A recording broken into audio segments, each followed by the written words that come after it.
Good evening, good afternoon, good morning, whatever the fuck you're tuning in.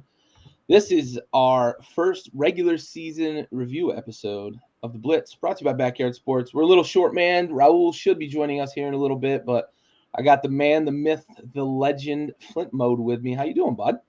That's a fucking phenomenal introduction, and I'm doing well. We had a good week. We'll see what happens without Dad here. Somehow Dad's the youngest of the three, right? Yeah, right. It is funny that he's the regulator, right? Well, he has to be. You got to be feeling good after that Detroit one. We'll talk a little bit more about it here in a moment, but you got to feel good, man. That's a good Rams team too.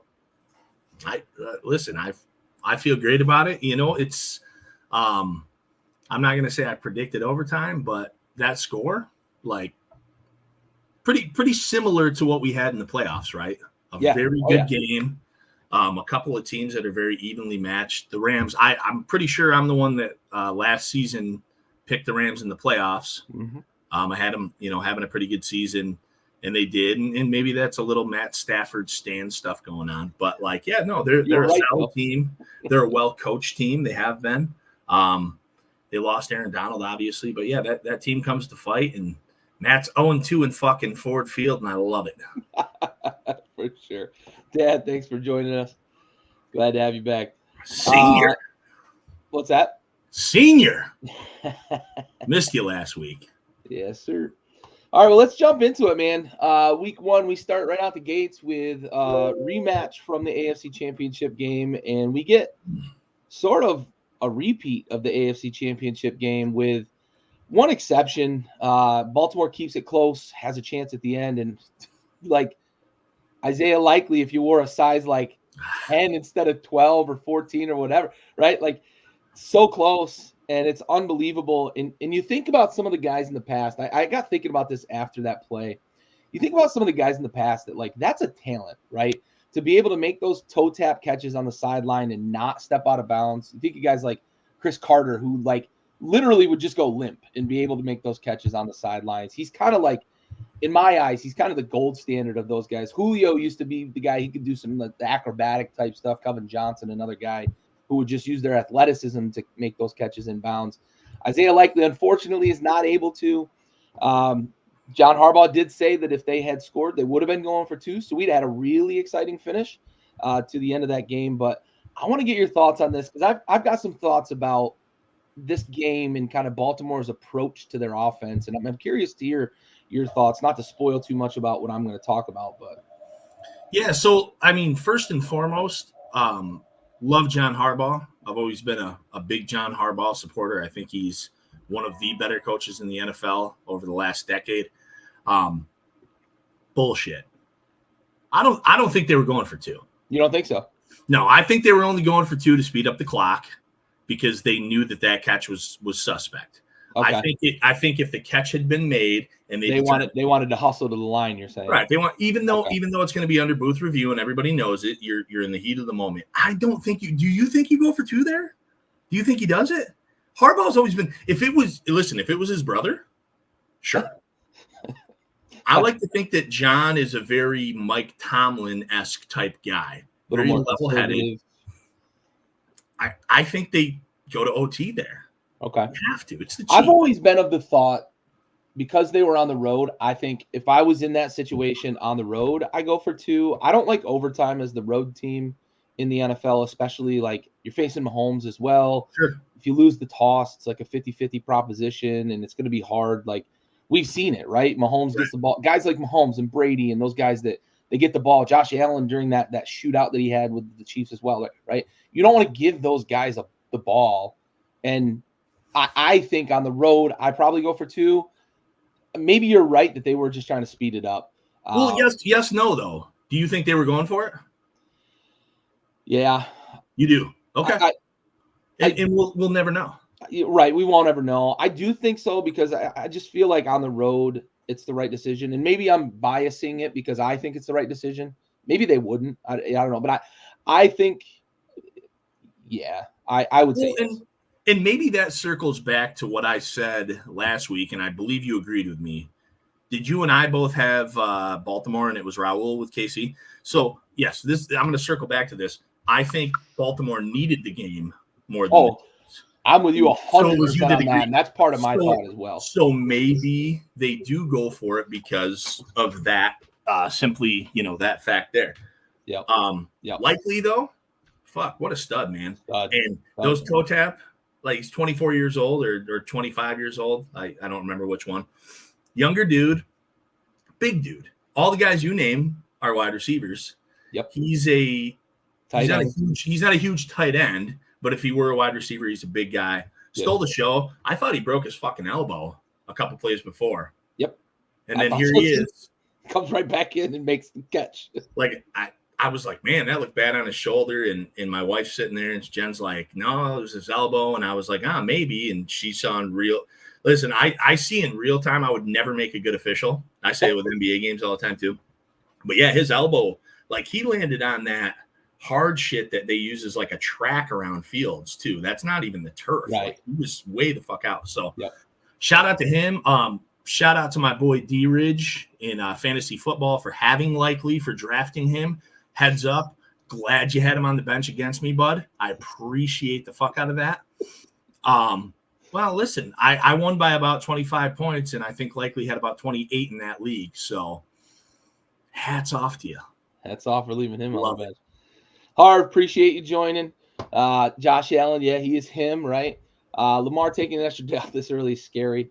I have some thoughts about this offense as well. John Harbaugh came out after the game too, and they asked him about Derrick Henry's usage. And he said, like, the days of Derrick Henry getting 30 carries are long gone. That's fine. But we watched this team falter in the AFC Championship game last year because they were unwilling to turn around and hand the ball off to running backs last year. So they go out and sign Derrick Henry. So you're not going to convince me that they went into that offseason and signed Derrick Henry thinking we're going to give him 8 to 10 touches a game, and that's going to be the difference maker for us. That's not who Derrick Henry is. That's not who you thought he was, and that's not why you went and signed Derrick Henry. You went and signed Derrick Henry because he's a fucking mutant who thrives on 15 to 25 carries a game and wears a defense out in the fourth quarter. Instead, Lamar Jackson runs the ball 16 times, and your offense looks like hammered dog shit yet again. If it wasn't for the playground shit that he ended up hitting with Likely, which is great, right? That's fine. It looked good. Likely looked good. But that offense looks like an absolute fucking train wreck from the perspective of Lamar Jackson's running around, dancing around, and you got wide receivers running actual routes. And then, like, everybody's like, oh, scramble drill. Lamar went left, Lamar went right. Like, there's no sort of, like, organization to the scramble drill. And you hear this from NFL players all the time. They talk about the scramble drill. And I'm gonna give you an example from this game. Mahomes is running the scramble drill, and Kelsey's got that DB on his back, and he did the kind of fake in, fake out, and then he got to the outside, and it was a completion to Travis Kelce. That's a scramble drill. What the Ravens do is just, it's lost. And the only time Lamar was able to complete passes in the scramble drill is when Likely basically just fucking out athleted the guy that was covering him. You can't run an offense like that, and you're not going to tell me that you didn't sign Derrick Henry for that reason. And I come back to this. The Baltimore Ravens are never going to win a Super Bowl with Lamar Jackson, and I'll tell you why. It's because they care way more about trying to prove everybody wrong about the fact that Lamar Jackson is this great quarterback, this great thrower of the ball, than they do about winning. Just go win the fucking game. Turn around and give it to fucking Weapon X. Let him run the fucking ball. And Lamar, if you get to dance around a little bit, you get to dance around a little bit. You obviously don't care about winning more than you care about the stat sheet. So just fucking stop telling us this. I watch this Ravens team, and it's so frustrating. I agree. I also, because let me play devil's advocate here, because I do agree with you that offense, I think that offense works. Not against great teams. Right, and that's what I mean. They'll never win a Super Bowl. Doesn't work against, right, and that's where what you came in with later. You can run that offense against the fucking. They can win 12 against the Panthers or any of those fucking half-ass teams. I mean, you can even run it against decent teams. Like sure. I think you could beat, the Bucks maybe. You might not. Now I'm not shitting on the Bucks. They had a good game, but like you can't beat the Chiefs. You can't beat the Niners. You probably can't beat the Lions. You might not be able to beat a healthy Green Bay. Like, you cannot beat the top teams. doing that. However, it's hard, I think, right? It was hard when Michael Vick was in the league.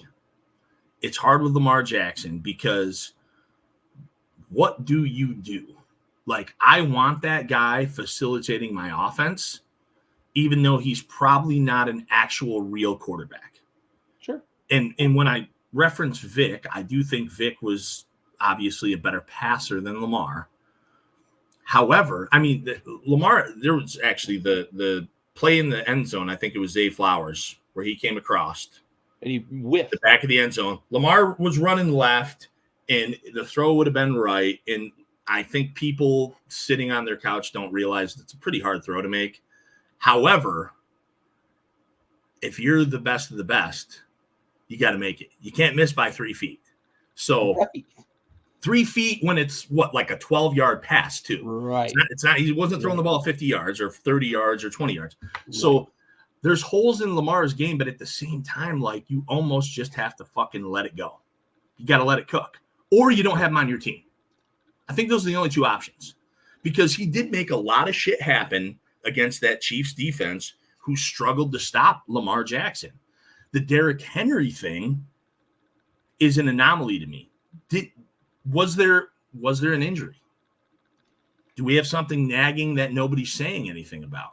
It didn't seem so, but maybe you're right about that. So. No, but like, we watched Christian McCaffrey go without warning all week, and now it looks like he might miss multiple weeks. And we didn't even fucking know he's going to miss 1 week. So I don't know what happens here, but I can only hope, and it's not for an injury, but I can only hope that maybe Henry was feeling some sort of way, tweak something, because to run a successful drive with him as your catalyst, right, and down get there, 7, and then to just abandon it seems a lot like what happened in the playoffs. Yep. But also seems insane because now it's Derrick Henry and not Gus Edwards. Right. I'll tell you my biggest takeaway from that in terms of the offense. I didn't see one single read option from Lamar with Derrick Henry in the backfield with him. Now, if you want to talk about what would be the ultimate stressor on a defense. Devastating is the word you're looking for. Devastating. Absolutely. Like, think about the dilemma that you would have as a defensive front trying to figure out, is he going to hand it off to the 240-pound wrecking ball, or is this fucking ping pong ball going to take it and get on the edge? Todd Monken is not qualified to be an offensive coordinator in the NFL. That's my final takeaway from this whole thing, is he doesn't belong in the NFL as an offensive coordinator. So I'm going to match you with my final take, is that's on fucking John then. Oh, yeah, 100%. If your guy's not getting it done, and we know it, if we know it, right, sitting here, they better know it. John Harbaugh better know it, and he better fucking figure it out. Yep, for sure. That's it. That's all I got to say about it. But we've ignored the Chiefs a lot. I want to get a quick thought from you. Yeah. Is this team, do you think this team is going to do something no NFL team has ever done? Do you see a three-peat from the Chiefs after watching that game with the Ravens? Mathematically, it's difficult, right? Because, like, sometimes I get so deep into analytics that I fucking lose my common sense. But, like, what held them back the most last year? The receiving core. Yeah. Right? And some people might even say Mahomes, and I was a big advocate of Mahomes being held back because of the receiving core. And he also won them games in the playoffs. But they got inherently better. Like, a ton. I mean, Rice is really grown into what you were on board with really all last season, and it took several weeks, maybe more. Yeah. He's there now. Worthy is exactly what we thought he was. Not the best receiver in the draft, but he's a tool guy, right? Yep. They ran – actually, it was funny because somebody said something to Ben Johnson from Detroit, one of the reporters. They ran the same play that Detroit ran with Jameson, in the NFC playoff game that he scored a touchdown on. He had a tougher time. He broke a couple tackles, but listen, elite speed is elite speed. And if you can catch a football, which it looks like he might be able to catch a football, he only had a couple. Valdez-Scantling still can't catch a fucking football. But yeah, this he couldn't catch a cold in December in Buffalo. this team is like flipped a coin in that aspect. And then they go put 27 or 26 on Baltimore, who was like the scariest fucking defense ever last year. Mm-hmm. So yeah, this team is, if anybody can three-peat, I picked them to three-peat, right? I mean, I wasn't here week one, but I gave you my picks. Yeah. And this is kind of why, because we've always said it. We say, and I say this every show, it's not if, it's when. And when we gave up last year on, maybe it's not going to happen with the Chiefs, it then did happen. And here they are fucking hoisting the Lombardi. And it just seems like a foregone conclusion again this year. Yeah, and that was something I talked about a lot in the offseason with a few folks, is like last year was the year to get them, because they struggled with the receivers. Mahomes didn't look the same. He didn't look great at times. There were times when I thought, like, are we seeing Patrick getting exposed a little bit? But then, of course, they make the run in the playoffs. But they were also strapped with the cap. Like, that was their least friendly year in terms of rolling into this year with cap space and whatnot. Like, going forward, they can now restructure Pat's contract every fucking year because they've gotten past the years that were the toughest with the guaranteed money. Now they can clear up cap space and do whatever they want. The one concern I have, and yeah, Dad, I think we're all in lockstep on that it looks like they are a little more solid than last year. Way more solid. The one thing, and actually two quick things. One, the Xavier Worthy thing is interesting. If teams are going to let him run around like that by himself, and he's going to be dangerous, elite speed is elite speed, but I'm going to counter my own point by saying, if anybody can get him into open space, it's fucking Andy Reid, right? Like, yeah, absolutely. He's in the perfect situation. The other side is, I worry about their secondary if they get into shootouts. That's the one thing I worry about with the Chiefs, is that secondary is not nearly as good as it was last year. They lost one of the best cover guys in the league last year, and they're going to struggle to get a little pressure off the edge. If Chris Jones isn't as elite as he's been in the past, they may struggle in shootouts. Now, but is there a QB in the league that you trust more than Pat Mahomes in a shootout? Well, two years ago, him and Andy Reid. 2 years ago, we're in Bill's country, right? Like, I'm. You're right. Like, if you're in a shootout, that's fine, and I think Mahomes is the guy you want in that shootout for sure. But if they get in a shootout with, Josh Allen, or they get in a shootout with Kyle Shanahan, or they get in a shootout with Burrow, we've seen he's been able to do it, right? We'll see, right? That's the only thing I worry about with them, is defensively, can you get a stop when you need to if you get into a shootout? Chris Jones is elite. He's probably the best interior defensive lineman now that Aaron Donald is retired, and he might have been even if Aaron Donald still played. Depending. Ooh, that's fun. That's fucking lukewarm. that's like getting. Eventually, Aaron Jones was going to slow down some, right? Like, but Chris Jones is elite. That's my point, right? He's if you're not getting the same pressure though from the interior, because they're able to shift and the edges aren't threatening the way they have in the past. If they're able to shift, blocking aside, because you saw Chris Jones was moving around a lot. Yeah, against Baltimore, and I think Lamar ruins his day a little bit because he's so good. I agree. To where he wants to get, which is away from you. If you look at that game, he's never coming near Jones. Right. Like, if there's any doubt in Lamar's mind, gone. And he went off tackle a few hundred times too. Yeah. And if you notice, go roll the film back, it was opposite side. It was the exact way I would have done it in Madden. Yep. So, Chris Jones is over there. I'm going over here. Yeah, for sure. And I think the Chiefs recognize that a little bit, and that's why they're doing a little more of that, moving Chris Jones around, right? So I mean, it is what it is. But like, if there's probably 3 guys in the league right now who I'm scared of with like 45 seconds on the clock, and all they have to do is score. Obviously, Mahomes. Yeah. I mean, he broke the fucking Bills' back a couple years ago. 13 seconds. 13 seconds. I'm giving him 45. Right. Another one that I watched. Another guy I watched do it for years was Matt Stafford. Yeah. Like, the lead's not safe with him. And then the other guy who I haven't necessarily seen do it, but I'm going to give him the due diligence because he's just that guy, is Josh Allen. I wouldn't want to give him a lot of time. Again, I haven't necessarily seen him do it, especially not on a big stage. And maybe some Bills fans can correct me if I'm wrong. Maybe he has done it a few times and I just don't know about it. But those are the 3 guys that I don't want to give the ball to at all. at the end of the fucking game. But Mahomes is just, it's fucking different. And now he has weapons. Yeah. And listen, here's the biggest kicker to that. And this is the last thing I'm going to say about that because we're so far and Raul will be disappointed. That whole fucking time we just talked about Mahomes and his weapons, we never mentioned Travis Kelce. If that's a guy we're not talking about, oh, okay. Right, and that's the guy we questioned last year, and he had a great run in the playoffs. Yeah. And Another great run in the playoffs. Gray's a hell of a second tight end too.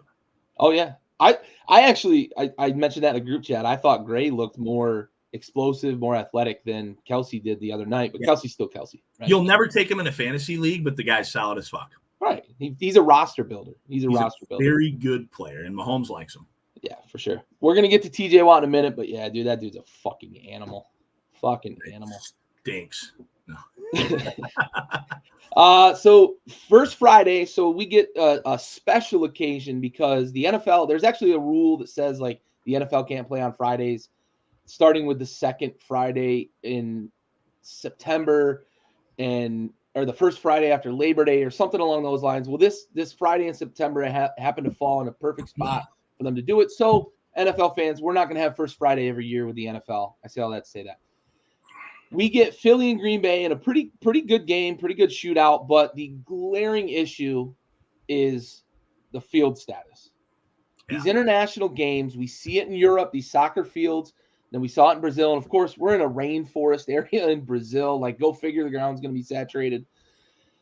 How do we fix this, man? Have you had any time to kind of think about, like, what the fuck is the NFL doing?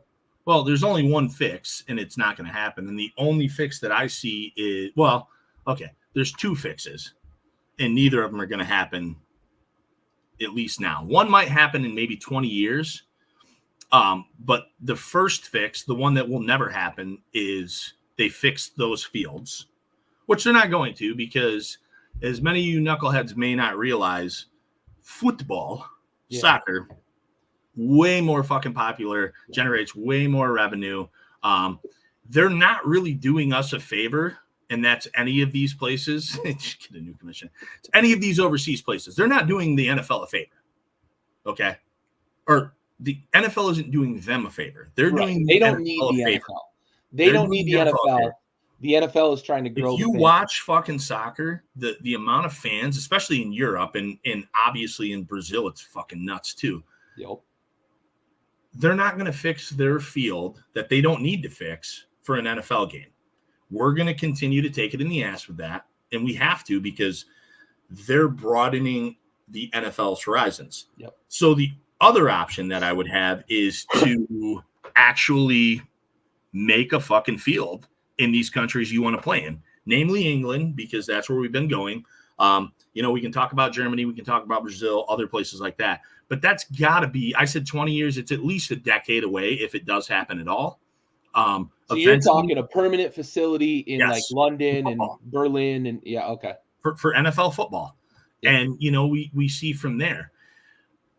Other than that, it's going to keep happening. And they're not going to change it because why would they? Why are they going to change it? They don't care. We all still tuned in. Yeah. And that fucking stadium was still packed. Yep. And it's going to be packed next time. And it just is what it is. And the one thing I do want to say before you go, Gary, is I don't want to hear people saying this is why we have turf and not real grass, because it's not black and white like that. Okay. So if you have real grass meant for playing football, NFL football, it's not going to be the same as that soccer grass ever. So I want you guys to get that out of your mind, because I've heard it like 3 times, because I've been a big advocate for getting rid of turf for the knee injuries and shit like that, as have you, Gary. We talked about it on the show. But I've had a few people who know that about me saying like, well, that's the reason they don't do it. It's the literal difference between the grass I want and the turf we have is the same gap between the grass we saw them play on in Brazil and the grass I want. Yep, absolutely. Okay. So here's the thing, right? I'll expand on that a little bit. It's literally a choice in the surface because of the style of the game, right? Soccer players are not running into each other. There are no 300-pound soccer players in any leagues across the globe unless it's a beer league somewhere. And there's not fucking 20 of them lined up in a 2-foot spot. Right. They're not lining up across. They're not hitting each other in small spaces. There's literally like Chad Johnson would be big in the soccer world, right? Let's keep that in perspective. Chad Johnson would have been big, or Chad Ochocinco would have been big in the soccer world, right? In terms of size, big, right? Not popularity. So it is a surface chosen for things like agility, things like how consistent it is, right? They worry very much about change of direction and how they are protecting their knees and their ankles and all of that. It's honestly probably why we don't see as many like ACLs and those sorts of things in soccer players, because you just don't see all that much. Most of their injuries happen a lot when they're, slide tackling each other, or they're challenging for the ball, or concussions are kind of a big thing in soccer as well, because they're going up and challenging with their heads. The field surface is completely different. And my solution is, I like the solution of permanent facilities, but that is, you're right. It's 10, it's 20, because what we also don't realize here is that like broadcast rights and facility rights and commissioning of those things, if anybody's watched Welcome to Wrexham, right, you may have caught how much Ryan Reynolds and Rob McElhenney struggled to just improve their own stadium, because things are controlled by this commission that it meets like once every 6 months, and it's a convoluted process for us here in America, right? Because we just have our taxpayers go and vote, and they vote for a stadium or whatever. Not our taxpayers, but the representatives vote, and then we just pay the taxes for it. It doesn't work like that, especially in Europe. So it isn't as easy as just putting a stadium up. I have another suggestion that would fall on the shoulders of the NFL that I don't think is ever going to happen, because the NFL is a bunch of cheapskates and whatever. But go in, put your own field in, and then replace the field with the sod that those soccer teams need, right? Okay, so you're saying like a basketball court where they come out and they lay the wood, yes, over top. Or you just lay new sod, and then after the football game, you got to take that sod up and lay new sod for soccer. That's actually probably the cheapest way to do it. That's my thought, but I don't know if the NFL is ever going to get there. If they care about the players, they probably would consider that, but I just don't know if they're ever going to. They don't. They don't. You're right. You're absolutely right. Well, because it's next man up. I mean, and we're a bunch of fucking millionaires and billionaires. Who cares? Yeah, exactly. So I want to get your thoughts though on the actual game that happened on the field. Did you learn anything about either team necessarily? Yeah. Well, I mean, listen, I think both teams were as advertised. Both really good teams. I do believe I said last year that I think roster-wise, Philly may be the best or the second best, maybe behind like a San Fran, position to position. Green Bay got that good young core, but then the unimaginable happens, right? And on that particular play, as crazy as it is, because we blame the field all night, it wasn't on that play. The field had really nothing to do with it, other than maybe Jalen Carter's not where he is if the field was good. Maybe. But like Love's foot is in a stationary spot, and listen, best case scenario. Yeah, maybe not best case scenario, but intermediate, because that fucking thing, what we all thought was an ankle, you can see it. It's like the Aaron Rodgers watching his Achilles snap. You can watch that knee pop out. Yep. And, now you've got all these doctors who are trying to make names for themselves going on to like X and shit like that. And they're, that's my doctor opinion. It's most definitely probably the ACL, maybe the MCL. Gary, you said, why not both? Yeah, right. Which is a very plausible thing. Best case scenario, the knee's dislocated. But we watched that fucking cap slide like an inch. Yep. And it's terrible. I'm not a Green Bay guy and never will be. Shout out to Jordan Love, though, for avoiding something crazy. I mean, not even a tear. Right. Just he's great. That's and, wild. 4 to 6 weeks isn't ideal. And it can catch up with you fast in the NFL. I do think that Green Bay is a decent team. I'd have to look who they play these next few weeks. Malik Willis, he's going to start, right? So They decent reached out to game. Tannehill too, so they're working on contingency plans. Listen, Saquon Barkley had every fucking Kyle from New Jersey breaking drywall at their baby mama's house. Like it just out of control, slamming fucking monsters, just going nuts. Listen, we know what Barkley can do when Barkley is healthy, right? Yeah. If Barkley stays healthy for a whole season, there's no reason he can't be the number one running back in the league. Maybe the number one player in the league. Like he's that good. 3 touchdowns, 1 was a catch. Had a phenomenal night, and Philly looked good. I'm not gonna say great. I give him a B. I think I would have given Green Bay like a C-. They didn't play great football. Not what we expected them to play. And then obviously the Jordan Love thing is the icing on the cake, but the game is over. So yeah, good game. We had 2 good primetime games. Yeah, for sure. One big takeaway I had from Philly is Saquon Barkley is pretty fucking good. We kind of knew that. Yeah, he's not bad. Jalen Hurts is not that dude. The NFL in Dubai. He's fine, but they're struggling at center. They really are. And I think if you're Philly, you got to think, it's going to get better as the season goes on. But, man, they really missed Jason Kelce on Friday night. They were pretty fortunate that they were able to get enough offense going to win that game. But there were some issues, exchanges, the snap too early. There's just issues there. And Jalen Hurts isn't a guy that's good enough to overcome that stuff. We've seen in the past where Jason Kelce corrected him quite a bit in terms of coverage and that sort of thing, or blocking schemes and that sort of stuff. So Jalen Hurts isn't a guy that's going to overcome issues at the center position.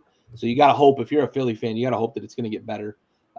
Green Bay's defense, it looked like the field was really, really hurting them as much as it was hurting Philly as well. I think the defenses were at a pretty severe disadvantage with the field conditions, which makes sense because you're in reaction mode more so than attack mode. First cut always wins. Yeah, for sure.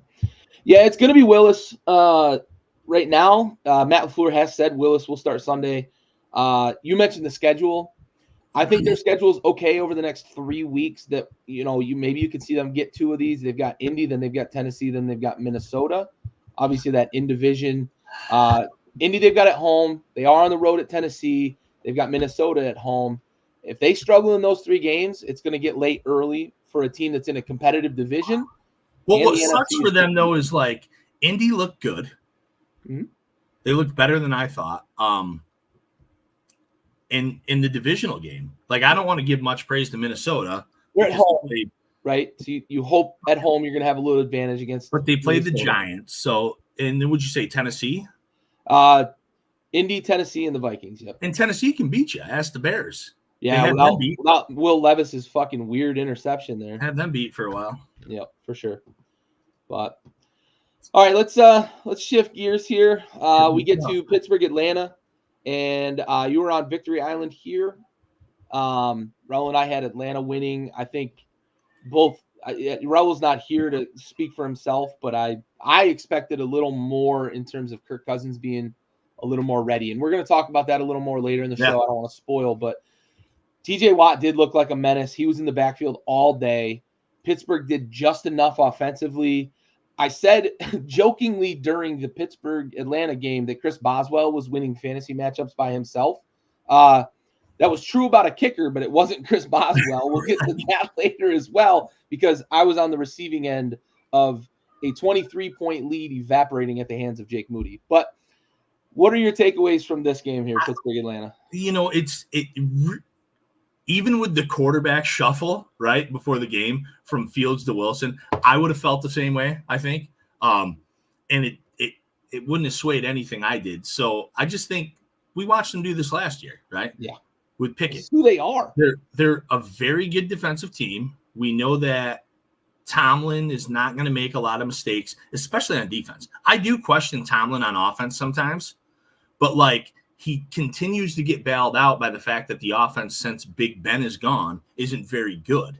Yeah. So we have that in mind. And listen, as far as Fields goes, a lot of quarterbacks struggled this week. More quarterbacks struggled this week than played well. It was a really odd quarterback week in the NFL. Yeah, Atlanta improved their defense too, right? Let's not ignore that fact. They did, but like their offense was bad. In Cousins, I mean, we're going to talk more, I think, about him, but like he just was not ready for it. And without him, this is Atlanta with Riddler, and they're not good. Yeah. That offense is not good.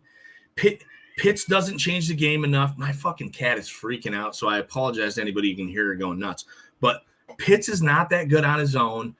Drake London's not that good on his own. Bijan Robinson, like, he didn't have a terrible game, but it's forgettable. Yeah. And they need Cousins to be that guy, and he just didn't look that way. And again, I don't want to spoil much because I know we have something about him in a little bit. Yeah. But yeah, listen, kind of game I expected outcome-wise, but maybe executed a little differently.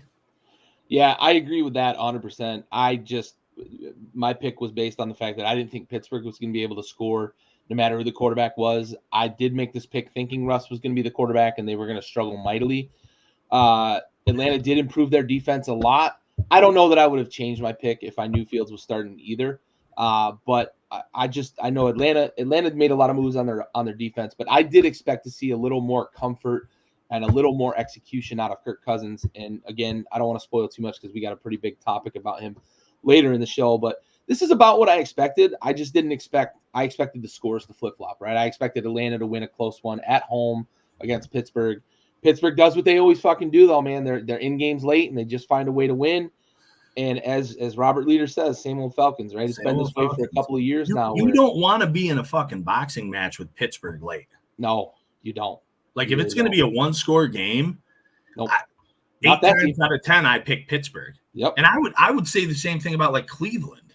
Yeah. Like, 8 times out of 10, if you're going to get, like, into the fucking Max Holloway, 20 seconds left in the round, give me those fucking teams. Yeah, for sure. All right. Moving on, we had Arizona headed to Buffalo, and this didn't look great early. I was watching this and chatting with my dad about this. Early on, it looked like the defense was going to just let Arizona go up and down the field on them. They did for 2 quarters, figured it out in the second half. Josh Allen struggled a little out the gate. A turnover as they're driving was not great. But then Josh Allen put on his cape, and Buffalo comes from behind and gets a much-needed win here against Arizona. You couldn't drop your first game at home, I don't think. If you're in the AFC and you're really thinking about making a run this year, you got to get these kinds of games. You couldn't drop a game against Arizona. I mean, I said it last week, right? Like I'm gonna have the fucking Bills pitchforks after me because I think I picked them to win like 9 games or something. I picked them second in the division, only a game behind Miami, but like it's warranted because they have a really tough stretch, and you can't lose this game. No. At week 1 at home against a bottom probably 5 team. But Arizona showed me something, right? They went out there. They played decent. Having Kyler Murray didn't have a great game, but having him back is big. James Conner is one of the most consistent offensive players in the NFL at this point. That taxes and James Conner running for exactly 4.5 yards a carry. Yeah. Marvin Harrison struggled. He dropped a couple fucking balls that were right in his hands. Kyler Murray. They went away from him quick too. Well, because he dropped a couple of balls. Yep. Like he dropped that one across the middle all by himself. Like it wasn't here. Right. It was here and in the hands, like, and for a first down, and I think it was 3rd down. Like, bro, you got to catch that ball because you're the Messiah at this point, right or wrong. You're Andrew Wiggins. You're like fucking get it going. There were a couple times though, I also saw him wide open. And everybody else has seen it now too, and the ball wasn't there. Now, I will say the one where he was on the right side, and maybe they were both on the right. But there was one where he was on the right side, and Kyler got flushed to the left, and they never show that in these clips. Right. They just show him down the field with his hand up. Right. Kyler is 85 yards away from him on a 45 running the other way. He's so far away. Like, if he makes that throw, everybody's mad that he threw that ball there because you can't make the throw. And Harrison is getting pissed, but like, bro, you can't, like, you want him to throw it there. Right. So it's going to be underthrown. It's going to be picked. However, as far as the Bills go, I expected them to struggle on offense more than defense, and the defense isn't good for me. I don't like it. And week one's weird. I say it every time. You guys are getting sick of me fucking saying it every year. Week one, week two are weird, and I hope it's that because Josh Allen just did everything. 4 touchdowns, 2 on the ground, 2 in the air. I thought he looked a little uncomfortable in the first quarter, but like, you got to go on, that's the not playing in preseason. But that fucking defense, if you can't deal with Arizona, how you going to deal with Miami? Yep. Yeah. That's how you can do with the Chiefs. You got that fucking stretch. We talked about that stretch. Like, if you can't do it with Arizona, and again, hopefully it's week one shit. And I know you Bills fans are going to be pissed at me. I'm just trying to be honest. I don't trust their defense right now. No, I think a lot of the Bills fans that I converse with shares that sentiment that the defense does look bad right now. Yeah. I expect as the season goes for that defense to get better. There's some pieces there. I still think they've got to figure out safety, and I don't know that they're going to be able to. They signed Louis Sin. Maybe he's eventually able to play. He was a guy that was a high draft pick. Maybe they can get something out of him, but they're out of position a lot on the back end, and that's where they struggled a ton. Josh is going to have to score 35 points a game probably to win early on, at least. And you wait and you hope that McDermott's going to be able to coach up that defense and be able to get this thing righted, because that defense, if that's the defense they're going to roll out on the field in January, they're not winning any playoff games. Right? They're not winning playoff games with that defense. So, and I say it every year, like Josh. Yeah. Right. No, I completely agree. We said it earlier. We had a bad QB week. Yeah. Allen was actually one of the bright spots. There was like 5 guys. Baker was there. Carr was there. Allen was there. Stafford had a decent game. Like, there were some good quarterbacks, but overall, I'd say, 32 quarterbacks. There was 20 some duds. So, I say it every year, and I don't want to speak it into existence, but like, Josh Allen can't play the way he played against Arizona every week. Yeah. Don't want it. It's fun to watch. Yeah, you don't want him hurtling into other defenders. No, dude, because he doesn't care about his body. Right. He's young. He's big. He's athletic. He's always been that way. Imagine him in high school. Imagine how much of a fucking menace he was in high school. I don't know how big he was in high school, but I have to assume he was like at least 6'2" or 6'3", and a big boy. And he was big at Wyoming, so he was probably real big in high school. So like that's where he stopped mentally, like with the give a fuck. And now he's doing this against NFL. It only takes one time. Yep. I've been saying it for years. Like, he's gonna get hurt, and if he gets hurt, like, this is a 4-win team. Yeah. Without Josh Allen, maybe. Yep. So I'm not even religious, but like, thoughts. They have to fix something. I don't want them to play that way every week. Like, I don't. Nope. I agree. Keon Coleman looked good though. That's a good sign. Khalil Shakir looked like he looked good right where he left off last year. Well, Allen makes them look good though. Yeah. Oh yeah, for sure. Allen would probably make fucking me and you look good. Probably. Yeah. Line us up, dual tight end, bro. Coverage on him. That was kind of. I can play one snap every 15, and I only need a little bit of oxygen. But like, I'll go catch a fucking 6-yard pass. I'm getting down like Tyler Lockett, though. Yeah, absolutely. You ain't hitting me. I ain't taking a lick. No way. Oh, so we mentioned this a moment ago. Chicago ends up getting the win over Tennessee. I was a little reluctant in this because I said in our season preview episode that I think Tennessee's a little bit of a dark horse this year, that they're going to be a tough out. They can run the ball. If Will Levis doesn't make that bonehead backhand flip, they probably end up winning this game, because Caleb Williams set an NFL record in this game, and it's not a good one, folks. It's Love to see it. He's the only quarterback in NFL history to throw 25 or more pass attempts for less than 100 yards and win a football game. Yeah. That's a testament to what I said about this Bears team, and I think a lot of people have been talking about it. I believe you agreed a bit. Raul, I think, agreed as well. That defense is going to be good. It's going to keep them in games. and they're going to have time for Caleb to figure this thing out. But oh boy, that was not good offensively. DJ Moore was fucking famined. Keenan Allen was famined. Roma Dunze got nicked up in this game. That's not a great sign for the offense. They couldn't run the ball. That offensive line is still really bad. I've been telling everybody who will fucking listen for 2 years that offensive line sucks. Justin Fields made that offense so much better because he didn't fucking hang out behind him. Right. He was like, I'm getting out. The first sign of adversity, he was like, nah, I'm fucking gone. And people were like, so listen, I understand that Caleb can run the ball too, but he ain't Justin Fields. Nobody's Justin Fields. Like maybe there's Lamar and Justin Fields. That's it. Justin's so much bigger too, though. But he's such a fucking Justin is faster than Lamar. He's not as shifty, but when he gets out there, that main line speed, because he's taller, like he just goes. Yep. He did so many things that made that line look less shitty. Yep. But like DeAndre Swift, I loved him in Detroit. He was great in Philly. What did Detroit and Philly have in common? Great offensive lines. Yep. This Bears line sucks.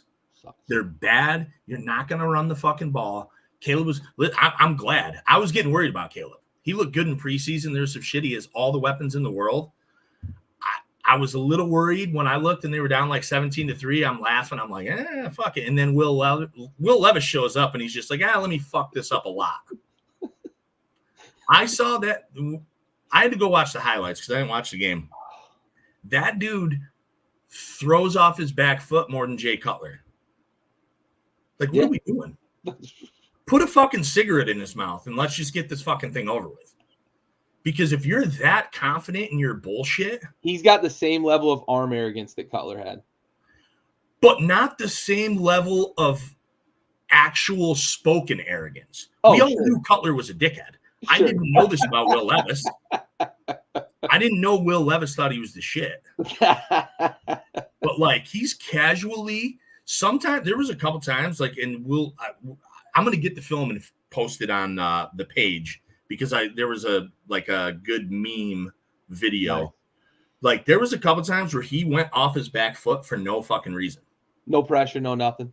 Like, it's a stand still or step up, and there's 5 yards in front of you, and he's just like, nope, one more. It's like testing fate, dude. It's like standing pat during Hurricane Katrina. Like, what are we doing? Yeah.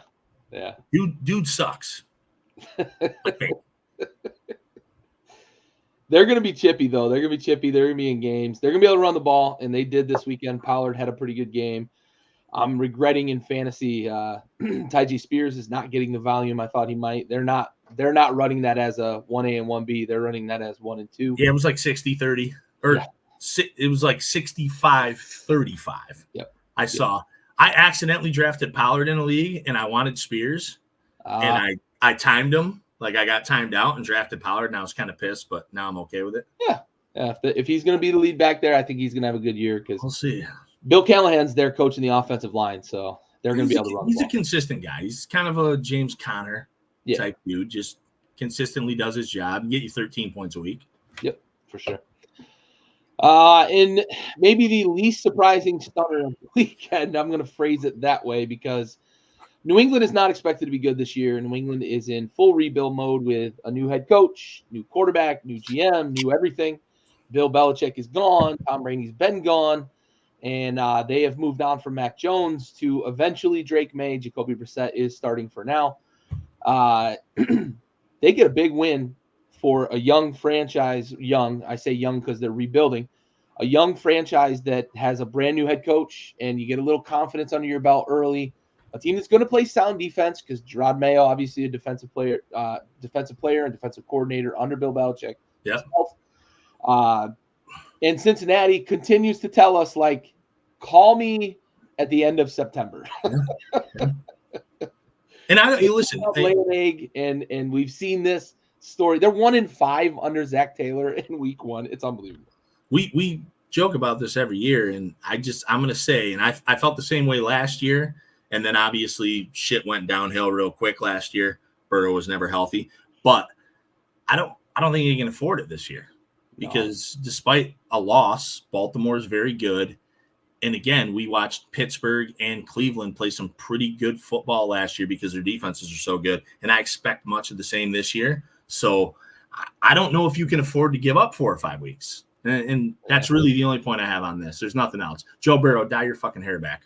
Yeah, right. Jesus Christ. It's going to be May thing. And Corey, Brissett's not a dual threat guy. He's Tyrod Taylor. He's not just because he's black doesn't mean he's a dual threat, Corey. I wasn't going to say of shit. I'm done.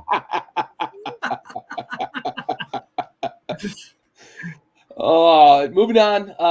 Raul was on Victory Island here with Indy and Houston. I think you and I were kind of in lockstep, like home team, right? They had the game. Yeah, they did. They had the game too. Thing away. Frustrating, ain't it? Frustrating. Yeah. Anthony Richardson looked good, then bad, then That fucking 60-yard TD was like, that is the height of Richardson, right? That is a beautiful. Yeah. There's like 5 guys in the league that can make that throw, maybe, the way he made it. Yeah. Yep. Like he's moving effortless, and it's like, it's just there. Yep. But it's inconsistent. He's going to grow into it, hopefully, right? You hope he does. Hopefully, well, they only got, like 6 games last year? Yeah, hopefully he protects himself better than he did last year. You got to learn. And we knew he was a project last year. Yep. So he's probably still a project. Yep. Physically, he's big, he's strong, he's athletic as shit. X-Factor type guy, but can he stay healthy? Yeah. Justin, he does look like Justin. And then on the other side, I'd be curious to hear from the Bills fans in the room how they feel about Diggs getting a couple tutties in the opening game. I kind of had to figure, like, early in the season, we're going to see Diggs get a lot of volume. Whether that's going to be sustainable or not, we'll see. But I kind of figured they'd be making a point to get him involved because he was the big offseason acquisition on offense. Stroud looks like he picked up right where he left off as a rookie. I may be at the end of this season, after watching this game from Houston, I may be eating some crow at the end of the year because I said last week that I thought we might see a little bit of a kind of step back for Houston this year in the second year. Stroud looks the part, man. He looks. I still think we might though. Yeah. Because I listen, Indy proved to me that they're a pretty good team. Yeah. Yeah. They don't have the roster talent that Houston has, but they still went out and played. And again, we just talked. They blew the game.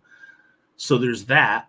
As far as Diggs goes, I do think if you took the 3 receivers for the Texans, right? Diggs, Nico, Tank. Diggs is the best one, despite what has happened. He's the most proven. Yeah. Like, I think if I told you to rate those 3 receivers based on what they've done right now, Diggs gets the highest rating. Yes, he has to. Now, if I told you to rate them based on what we think they could be at the end of the season, you might be obliged to go Nico. Yep. I don't think you'd put Tank over Diggs. I think I don't even know if there's an argument to be made there. I think Stephon Diggs is still a better player. So with that being said, he's also a prima donna. Listen, we talked about it last week, and you and I have talked about it for years back to Minnesota. When we both said Thielen was the best guy, and I mentioned this last week. And you said it last week with Shakur being the most productive guy, and I did bring up the fact that I think that some of that had to do with Diggs being the focal point of a defense. So now, what do? You can't make anybody the focal point of the defense. You got 3 guys that can bust your ass and a tight end, and you have Joe Mixon, who was great. He was great. Joe Mixon was so good. By the way, the no gloves thing, fucking hats off, Joe. You keep doing that, bud. One of the best, if behind Christian McCaffrey, Joe Mixon is probably the best pass-catching running back in the NFL who can also get it done on the ground. Yeah. So I'm leaving out specialists. So as far as a guy who can run the rock and catch the ball, Mixon is number 2 to me as far as receiving goes behind McCaffrey. That team's good. Diggs is going to have these weeks, but he's probably also going to have like 3-catch, 28-yard, no touchdown weeks. And then that's where the problem unravels. He's probably happy right now. Oh, he's happy right now. Is he going to be happy in 3? And listen, he might be able to break CJ Stroud. I don't know how mentally tough CJ Stroud is. I don't know how mentally tough Nico Collins, Tank Dell. These are young guys. Diggs might have the ability to fuck up that team. So we'll see. Yeah, for sure. We will see. Yeah, Corey, that thing's crazy. Purdy's going to make $50-60 million a year next year. He can't sign an extension until the offseason because of the NFL rules. The third year, yeah. 3 years. Yeah, you got to be in for 3 years, no matter what. That's why some guys, when they're in the 7th round, they'll like tell teams like, "Please don't draft me. I want to go undrafted so that I can sign a deal. I can get to money quicker." They like going undrafted sometimes, right? But we all need it though, because San Fran has, and I was talking about it last year. San Fran has this unlimited, like they're like in Panama, fucking laundering money, printing money. Yeah, like Manuel Noriega is in on the fucking crew here. What's going on? Yeah, for sure. All right, moving on. Raul's gonna be so upset. What's that? Raul's gonna be so upset.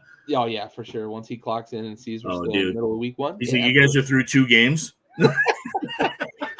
Another team that had it gave it away, man. Jacksonville on the road had this game in hand and let Miami come back and beat them. Yeah, they had it in cuffs, dude. They had it on the fucking pavement, cuffed up. Blew it. What a disaster if you're Jacksonville, but yeah, there's a lot of specialists. So it's interesting. You get guys. The NFL now, teams are just carrying 2 backs. They're carrying one that's a first and second down back and one that's a third down back. Pittsburgh's a great example. Right, Najee. You got Najee, your ball buster senior, and then you got Warren. Is that guy out of the backfield? So you have a lot of that. There's a lot of specialization. It's smart. Yeah, it's smart. You keep them fresh, right? You keep them fresh. You're not asking them to run 3 downs. And if you're the running back, like you're getting paid like fucking 8 double cheeseburgers, like it's wild. Fuck. For sure. I don't want to do both for a fucking McChicken. Yo, Babcock's on here. What's up, kid? How's it going? You gonna see me Thursday? You don't want to see me Thursday. I'm a degenerate on Thursdays. Carolina, New Orleans. Not much to say here. New Orleans runs rough shot over 47-10, I think was the final score. Carolina's a mess, man. I picked them to win 4 games, and I'm fucking regretting it now. Carolina? Yeah. Yeah, they might win 2. Or 1. They might win none. Or none. I thought the Giants might not win any, but Carolina, I thought the Giants were the worst team in the league, and I definitely think it's Carolina now. Yeah, I think Bryce is terrible. Yeah. He looks remember how David Carr looked after year 1 in Houston? That's what Bryce Young looks like right now. Yeah. And now I don't know. It's David Carr and don't forget Joey Harrington. Joey Harrington as well, right? Same he got shit. punched drunk. They just look beaten. But they were both more productive than Bryce Young. Oh, sure. They were also both sturdy. They were bigger dudes. But here's the thing with Harrington and with Carr, I could see their NFL future. Yeah. I don't see it with Young. I just don't. He's not fast enough to be that small. He's not Kyler Murray. He's not Lamar Jackson. Like, he doesn't have the arm Murray has, though, too. Murray can run left and throw a rock. Like the fucking pass I was talking about earlier with Harrison. Like, I think he can make that throw. I'm glad he didn't try it. Yeah, right. But he might be able to make it. With no defenders out there, he can make that throw. Bryce can't make that throw. No. He's 20 yards short. Yeah. Most average people, even larger people, are 20 yards short. You played some QB. You're bigger than Bryce. You can't make that throw. That's a tough. Kyler has that little rocket. Yeah. Like that thing snaps, and it's like from elbow to fucking flick. It's like a dart throw. Yep. And that fucking thing goes 30, 40 yards with Kyler. Kyler has a good arm. Bryce is just – it's not too early to say he's dog shit. He's not an NFL player. Doesn't look good. Johnny Manziel, baby. Doesn't look good. Yeah, at least he's not coking and joking. Well, maybe he should. Well, I get a little victory lap here. It's my one victory island of the weekend. Everybody had one. This one's mine. I think – so I will say this. If I would have known the uniforms, dude, I wouldn't have picked them. Those things – they're a menace to society, man. I can't believe they wore them fucking things, dude. Fucking terrible. But I will say this. all indications out of camp were that Sam Darnold was comfortable in this offense, and I trust Kevin O'Connell. I trust the McVay tree, the Shanahan tree, and that's what we saw on display this weekend, man. It was easy throws. It was guys getting open. It was throwing to the best receiver in the league and having a complimentary running game. They actually got a little bit of a run game going that they didn't necessarily have last year. So and playing against complete fucking ducks. And the Giants are fucking dog shit. Except this weekend because they're playing Washington and they always beat up on Washington. But the Giants are bad. The Giants are really bad. They're not winning that game. That's a fucking really, really bad team. So we'll see. We're going to talk a little more about Darnold later too, so we don't want to spoil too much about him. Yeah.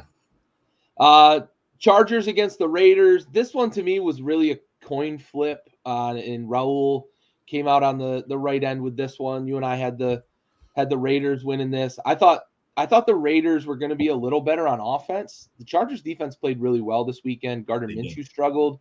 Devontae Adams, for any fantasy owners out there, you ready to fucking trade him because he didn't do shit. This was a tough game for the Raiders. Who wants him? Yeah, right. I took him on the back end.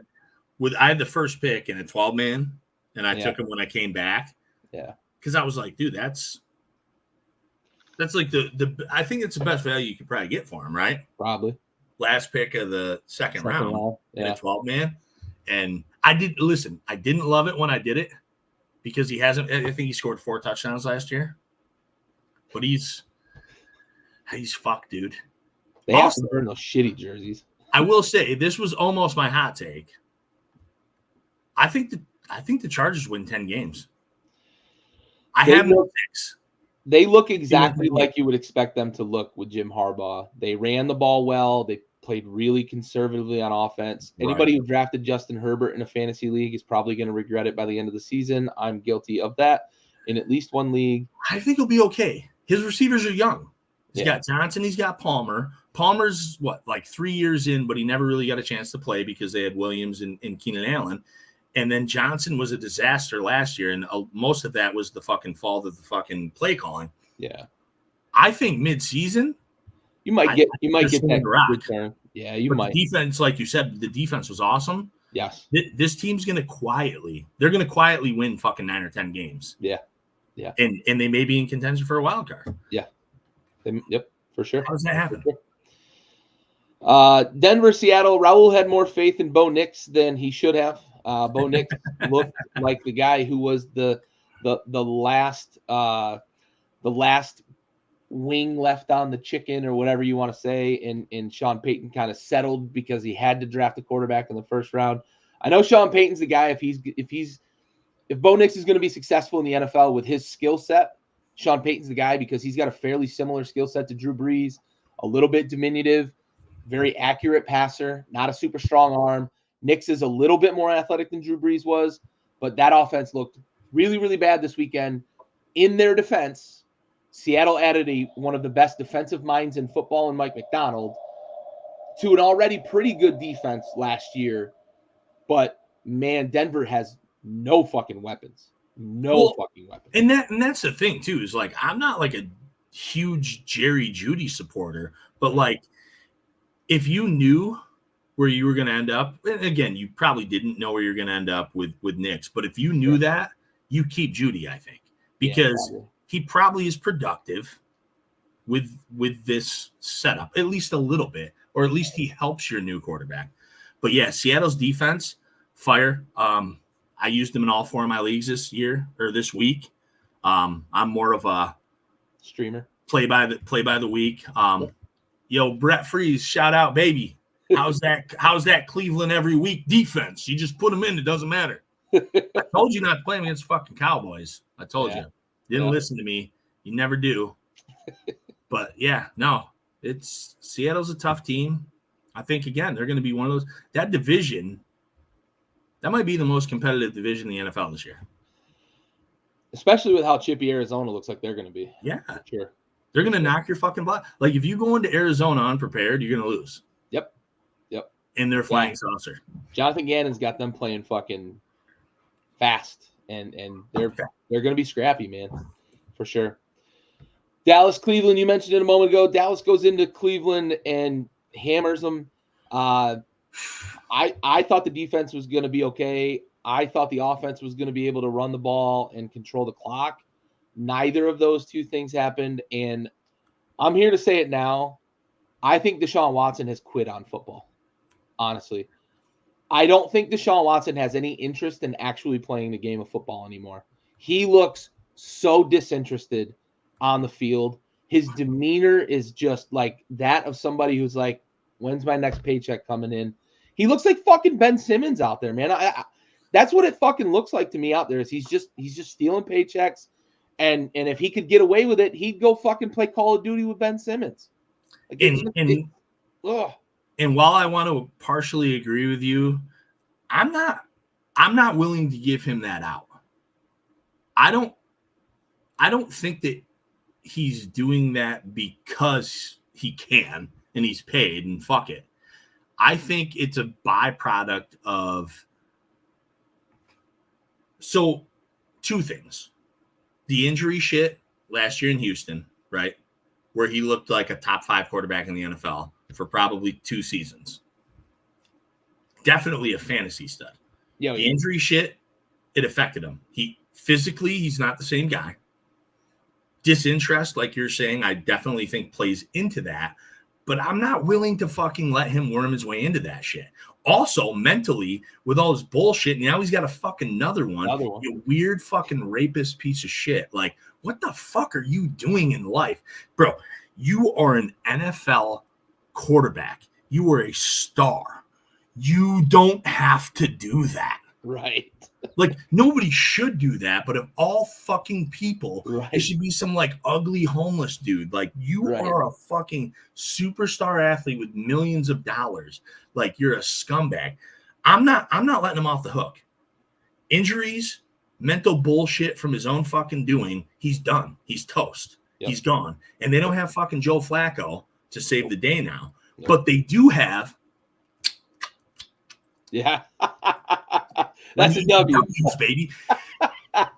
Once Cleveland gets past their fucking pride of we spent too much money on this fucking dude trying to be greedy because they let a guy go who looks pretty fucking good down there winning in Tampa. And he was a guy who fits your fucking culture because he's chippy, he's gritty, and that's what Cleveland is. Baker Mayfield is the working class fucking hero, and you let him fucking run away because you didn't want him anymore because you wanted this shiny fucking rape mobile van with no fucking windows giving candy to fucking everybody.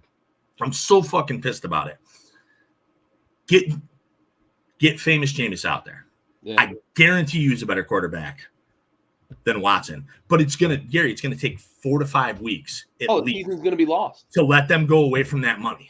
Yep. And maybe much like Pittsburgh, maybe their defense can like float them a few weeks, but I don't know. So I just heard from a buddy in another group chat. $172 million is the dead cap money that they would have to eat if they were to release him. Put it on the chin. It's fucking wild because his contract. It's going to be worse if you don't do it. If you roll into next year after you win 6 games, it's going to feel worse. Yeah, absolutely. And now I'm done. You can talk because I've ranted enough. I'm like CK over here.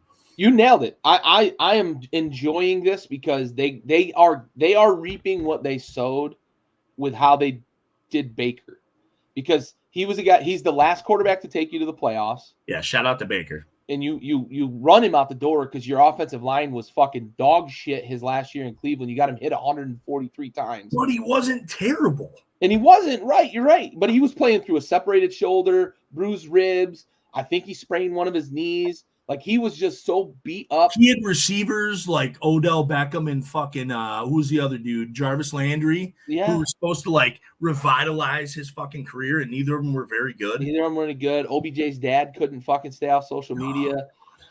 I love that they're eating all of this with Deshaun Watson while Baker Mayfield is literally eating down in Tampa. I love it. Yeah.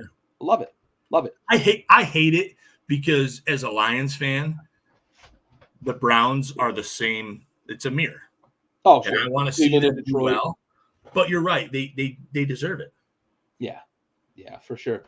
On the flip side, Dallas looked good, not great in this game. The offense was fine. Dak missed some throws, as fucking Dak does, but they're gonna win.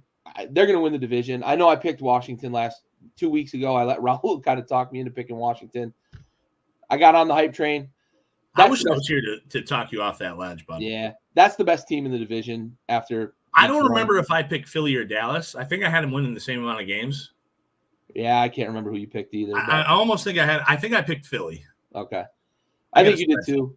But that's the best team in the division after week 1. Yeah, I had them both 11-6 with Philly winning.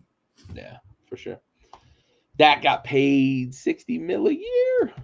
I'm okay with it. All right, Washington and Tampa. Raul was on the island with Washington here. He stuck by his pick for the division. Tampa at home, and it happened almost exactly like I thought it would too. Tampa blitzed so much. Todd Bowles, if he could blitz the punter, he would. If he could grab somebody from the front row of the fucking stadium and blitz them, he would. He did it a lot. I'll come down on the positive side for Washington, though, because the defense was terrible. Tampa's offense looks really good. Baker's playing well. Mike Evans is still an absolute fucking stud. He's going to extend his 1,000-yard streak. What's that? He's a unit. Yeah, he's a fucking unit. He's probably the most underrated fucking receiver in the NFL. It's unbelievable that he still doesn't get his shine. He never gets his flowers, but he owns the record for most consecutive 1,000-yard seasons to start a career with terrible quarterbacks for the most part. Underrated as fuck. Yeah, absolutely. He's like we talked about. You talked about like Josh Allen being like receiver proof. Oh yeah, Mike Evans is like QB proof. Yeah, absolutely. But I'm going to come down on the positive side with Washington because I knew the defense was going to struggle.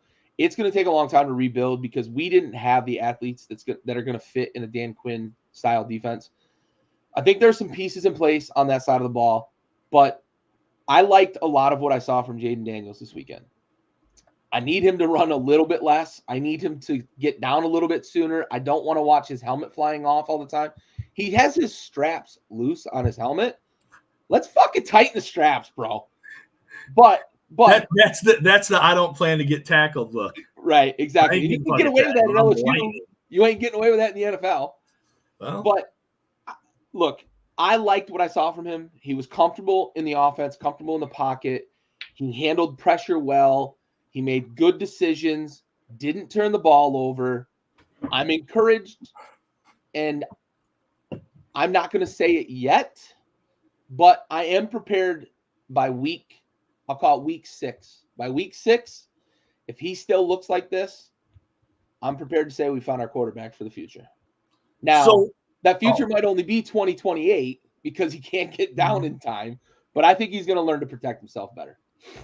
So, I don't know if we ever talked about it here on the show last year, but we talked about it. We definitely didn't because it was during the offseason. So there was a lot of conversation for you guys who don't know. I would ask Gary, like, who's your guy? Joe Alt was always your guy. Yep. Also, Joe Alt looked really good. Yeah. So Joe Alt was the guy. Wanted to keep Sam. You did. Yeah. But I gave it to you as, and I don't know if you remember this, if it's a quarterback, because it's going to be, which quarterback do you want? You got the guy you wanted. Yep. That was who you wanted. Yep. So I thought there was some positives there. Listen, can we give, we're doing this again. Ron's gone. Give Brian Robinson the fucking ball. 12 carries isn't enough. Give him 20. He needs at least 16. Let's get over the 15 carry hump. Give the guy 20. Yeah, I'm with you 100%. Like, give him 20. We fell behind early in this game, so I will defend Cliff Kingsbury slightly with that. Robinson was active in the receiving game too, though. Yeah. He had 50 fucking yards on 3 catches. He's underrated in the passing game. He is underrated. Bro, your number one receivers were running backs. Yep. You want to know how far down the line you have to go to find a wide receiver? Fourth. You had Eckler, Robinson, Ertz. Yep. Those are your top 3 receivers. And that's fine. And it has a lot to do with your quarterback style of play. We know the running quarterbacks tend to get different looks. Yep. Those are your guys, though. Yeah. Eckler, Robinson, fucking, and even Ertz. Yeah. I think those are your best skill players. Well, McLaurin, obviously. Right. Didn't get him in the game. He will eventually. Again, weird week for quarterbacks. I do like the positives of Washington going further, but I was really hoping to see fucking 20 carries out of Brian. I think in a close game, I think this weekend we'll see potentially 20 carries from Robinson. If we don't, I'm going to be frustrated. Who do they have this week? But Giants.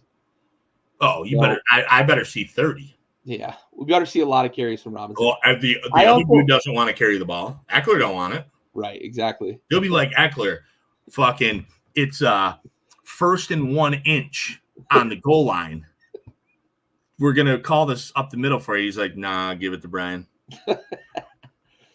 I think a lot of that had to do. The Terry McLaurin thing had a lot to do with Todd Bowles too. That defense, they get after you. And I think the tight ends and the check downs to the running backs ended up being kind of the default in that offensive line. The offensive line is still bad too, right? I'm not, we can't ignore that either. Is like Terry the offensive line is bad.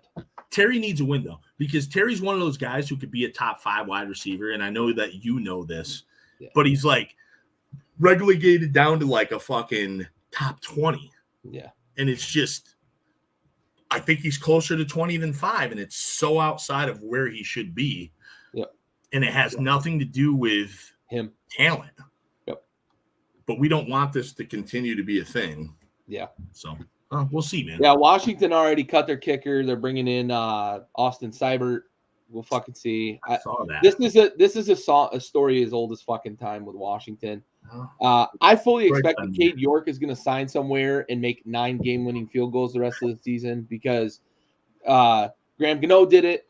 Guy that went to the Chargers did it. He went to the Chargers and did it, and then he went to the Browns and did it. And like we kickers is a fucking mess for us. Cyber's not a bad option. No, he's fine, but he's probably going to suck for us because I don't know what it is with kickers in Washington. He's got to be inside 45 consistently though. Sure, for sure. All right, moving on. Maybe the game of the week. Detroit versus LA. We got overtime in this game. Bit of a knockdown, drag out style of game. I saw your Facebook feed. I see the hashtag there. There was a whole lot of kind of smash mouth, let them play style of officiating. Hutch got held a lot. I'm with you on that. Talk to me a little bit about this game, though. Well, I mean, I talked about it before and after so far with you at least. It's the kind of score I expected. I had somebody, one of my buddies telling me the other day, like, oh, dude, I think it's going to be like a 38-34 game. And I'm like, nah, man, I think it's going to be similar to what we had in the playoffs. Mid-20s. It was. And that's not because I'm a genius. It's just because I tend to know what these teams can do. And they did it, man. It was a very fucking good game. And I had a couple people like, are you worried about the Lions now? And I'm like, no. Like, I think the Rams are great. I think they're a very good team. They did this to us in the playoffs. And next week, when we go have a similar game against Tampa, I'm going to feel the same way because I think that they're a very good opponent. Again, another team we played in the playoffs came down to the scratch. Listen, the Rams, awesome. They picked on the right people. Stafford's such a fucking good player. Second oldest QB in the league behind fucking Rodgers, starting, that is. Just optimal, man. His arm's still there. I would say at this point, Stafford's a better quarterback than Rodgers. If you want, you can go debate the guy in the corner who fucking smokes loosies. Stafford is so fucking good, and I'm so happy for him that he's finally getting recognized because he never got recognized in Detroit. Now I see it every day. Glaze, dude. Collinsworth fucking sucked his dick the whole night like I've never heard in my life, and he played for the Lions for fucking 11 years. I've never heard it. And he was that good the whole time. The team wasn't that good. But he's a fucking good player. He's a smart player. He airs it out. He lost one of his biggest weapons. but he knows who to pick on. They picked on Arnold, the rookie, a lot. Yeah. He was matched up against Cooper Kupp. Listen, it's not easy. I disagreed with a couple things. I thought Arnold got a really bad fucking call against the fucking dude with the dreads. I don't remember his fucking name now. Anyways, he's like their third, Robinson. Oh, yeah. Robinson. I thought he got a real bad call against him in the end zone. That was PI that moved them all the way the fuck up, and then they scored. Yeah. I thought it was terrible. I agree. Like the only kickback I got on that play from people when I was bitching was, well, Arnold never turned his head around. Fine. But he also didn't necessarily touch Robinson. He put his hand up and Robinson pushed his hand down. He is touching him, but he doesn't, you know what I mean? Like hand fighting to me isn't a penalty. So maybe he would have touched him, but Robinson shoves his hand away. So I hate that fucking call. Right. I hate that Hutch is held every fucking play. It drives me nuts. Like if I can see it, I feel like you can see it. JJ Watt treatment. And it was only called twice. Yeah. 2 fucking times. Like listen, I don't expect it every play because that's just never going to happen, but it's got to be called like 50% of the time. And at this point, they're calling it like 2% of the time. It drives me fucking nuts. I guess it's a compliment. He's been so good. So again, I don't want to harp on the officiating. I know you guys are going to be surprised to hear this. I was a little drunk in that game, but no, great game. That final drive, one of the better drives I've ever watched as a football fan, especially a Lions fan. They threw the ball once. And it's not even really a pass because it was like 2 yards behind the line of scrimmage, a run out. David Montgomery. I told everybody, man, Jahmyr Gibbs, great. He's going to have a good year.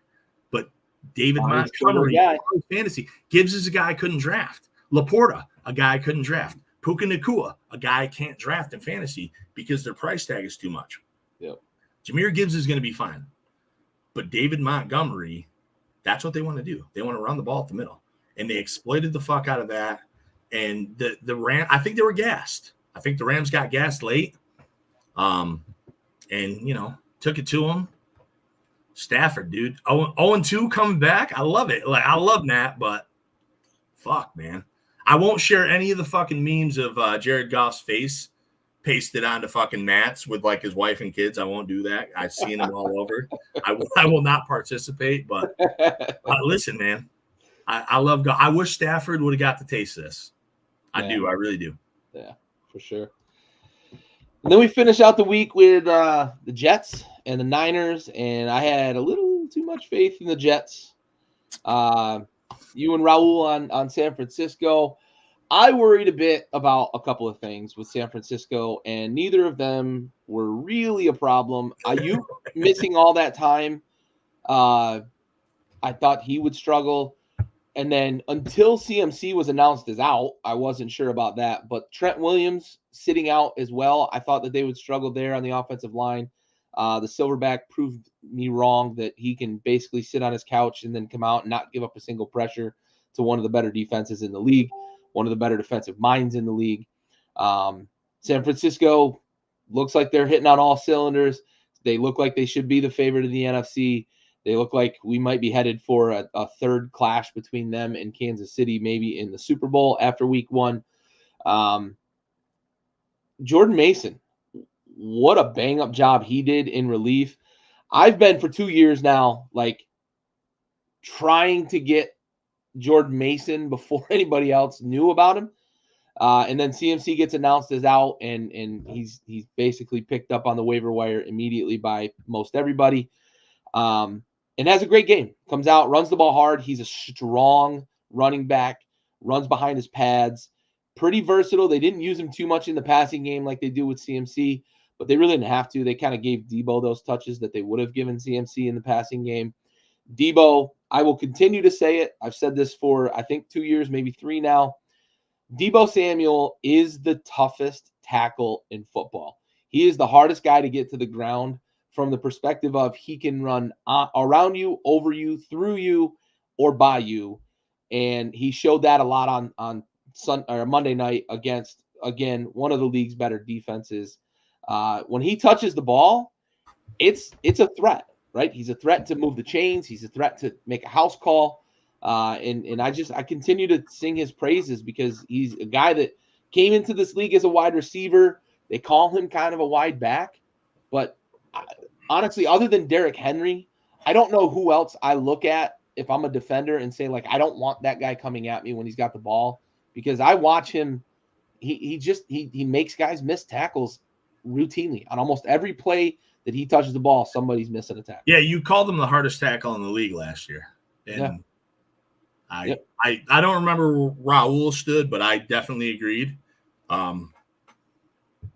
For different reasons. Obviously, like if I'm being hit between two linemen and it's Debo or Derrick Henry, I'm going to take Debo every time. Sure. However, it's the angles, it's the spots where you make the tackle. So yeah, San Fran looked brilliant like we expected them to.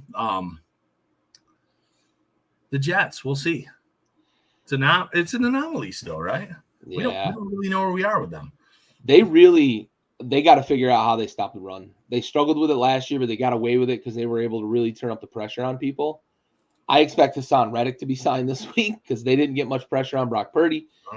And they still struggle to stop the run. San Francisco just kind of matriculated the ball down the field routinely. And as I mentioned at the top of the show, they just kept getting into field goal range, and Jake Moody kept making 50-yard field goals. I had a 23-point lead in our one dynasty league, had a 23-point lead going into the night against the Jets. And I was like, Jake Moody, he might make 3 or 4 field goals. Nope.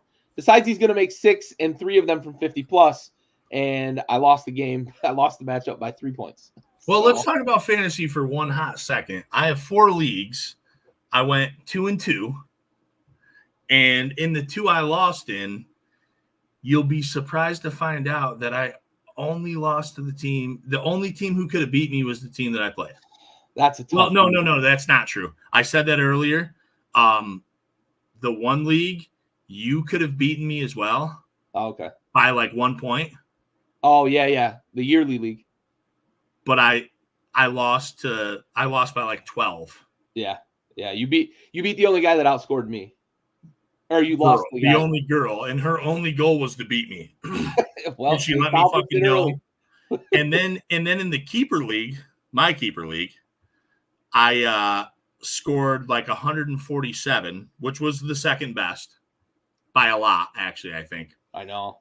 And I lost to like 169. Yeah. And then I watched somebody win with 89 fucking points. Yep. It drives me fucking nuts. Those weeks are tough. But that's the league I finished. I finished 5th in that league last year with the most points. The most points. Yep. Fucking. It's tough, man. Those matchups. It's brutal. All right. What'd you think of Aaron Rodgers in this game?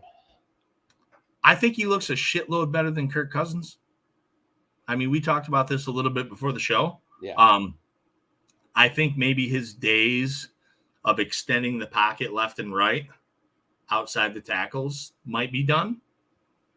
And, for a 40-year-old guy, they may have been done anyways. Right. He's 40. So, yeah. But he looks significantly better than Cousins does. I don't know if it's confidence. I don't know if it's feeling. I don't know what it is. But he didn't seem to have a problem stepping into throws. He didn't seem to have a problem moving. His mobility seems there. It's not Rodgers' mobility. Right. But again, the dude's he's 40 fucking years old, which might as well be in sports years, it's 60. So I don't know. I don't expect him to be the savior. And if they need the savior in New Jersey, that it's not going to be it. Right. But yeah, I think he looks okay. We'll see. It's a long season.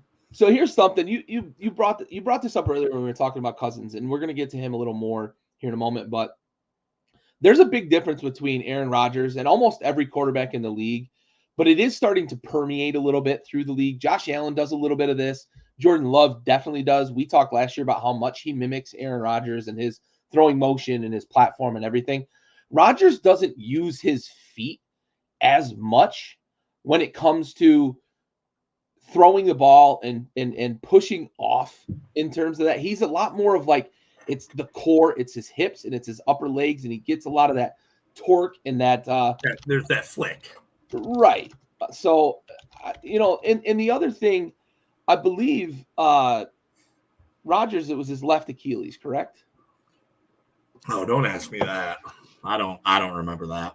I think it was his left. I mean, I'll look it up real quick while you're going. Yeah. Whereas Cousins, I know it was his right Achilles that he hurt.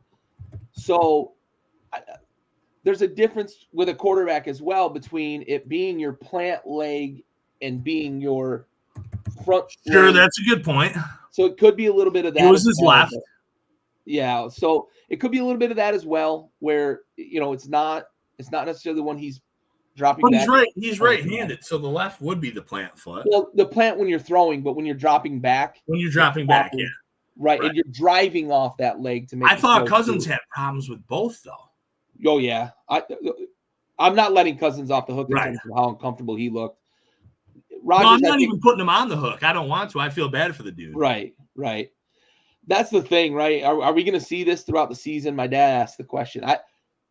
I think they're going to win games if he looks as good as he did that game. He and Wilson have clear chemistry. Garrett Wilson is probably going to be – people are going to know who Garrett Wilson is at the end of this year. Yeah. If Aaron Rodgers stays healthy. So, you hope so. You hope the legs hold up. I would take half of Aaron Rodgers over like 30% of the league at full capacity. Probably. Even at 40. With a really good defense in a very reliable running back. And he has the number one. Now, if something were to happen to like Garrett Wilson, I mean, we could change things, but that team gave people issues last year. Like they beat the Bills, what was it, like week 1 or 2? Yep. Week 1 on the punt return. They just slog it up. And, you have to think that Rodgers is like a luxury on a team like that. Now we'll see, because I don't think the offensive coordinator is very good. His name's slipping my mind now. Is it Hackett? Hackett. Never liked him in Green Bay either. Familiar with Rodgers. I sometimes feel like the same thing I felt with Mike McCarthy for years. You just have a very fucking talented quarterback. You're living off of it. We saw, obviously, Hackett is a head coach. That didn't work either. Yeah. But yeah, no, we'll see. Yeah, for sure. So on that note, we're going to wrap up week 1 with something that happens often. And we've talked a little bit about kind of week 1 can be weird. Week 1 can be strange. You can see a lot of things. And especially now that teams are just not playing anybody in the preseason, week 1 isn't the only weird week anymore, right? But week 1 is especially weird typically.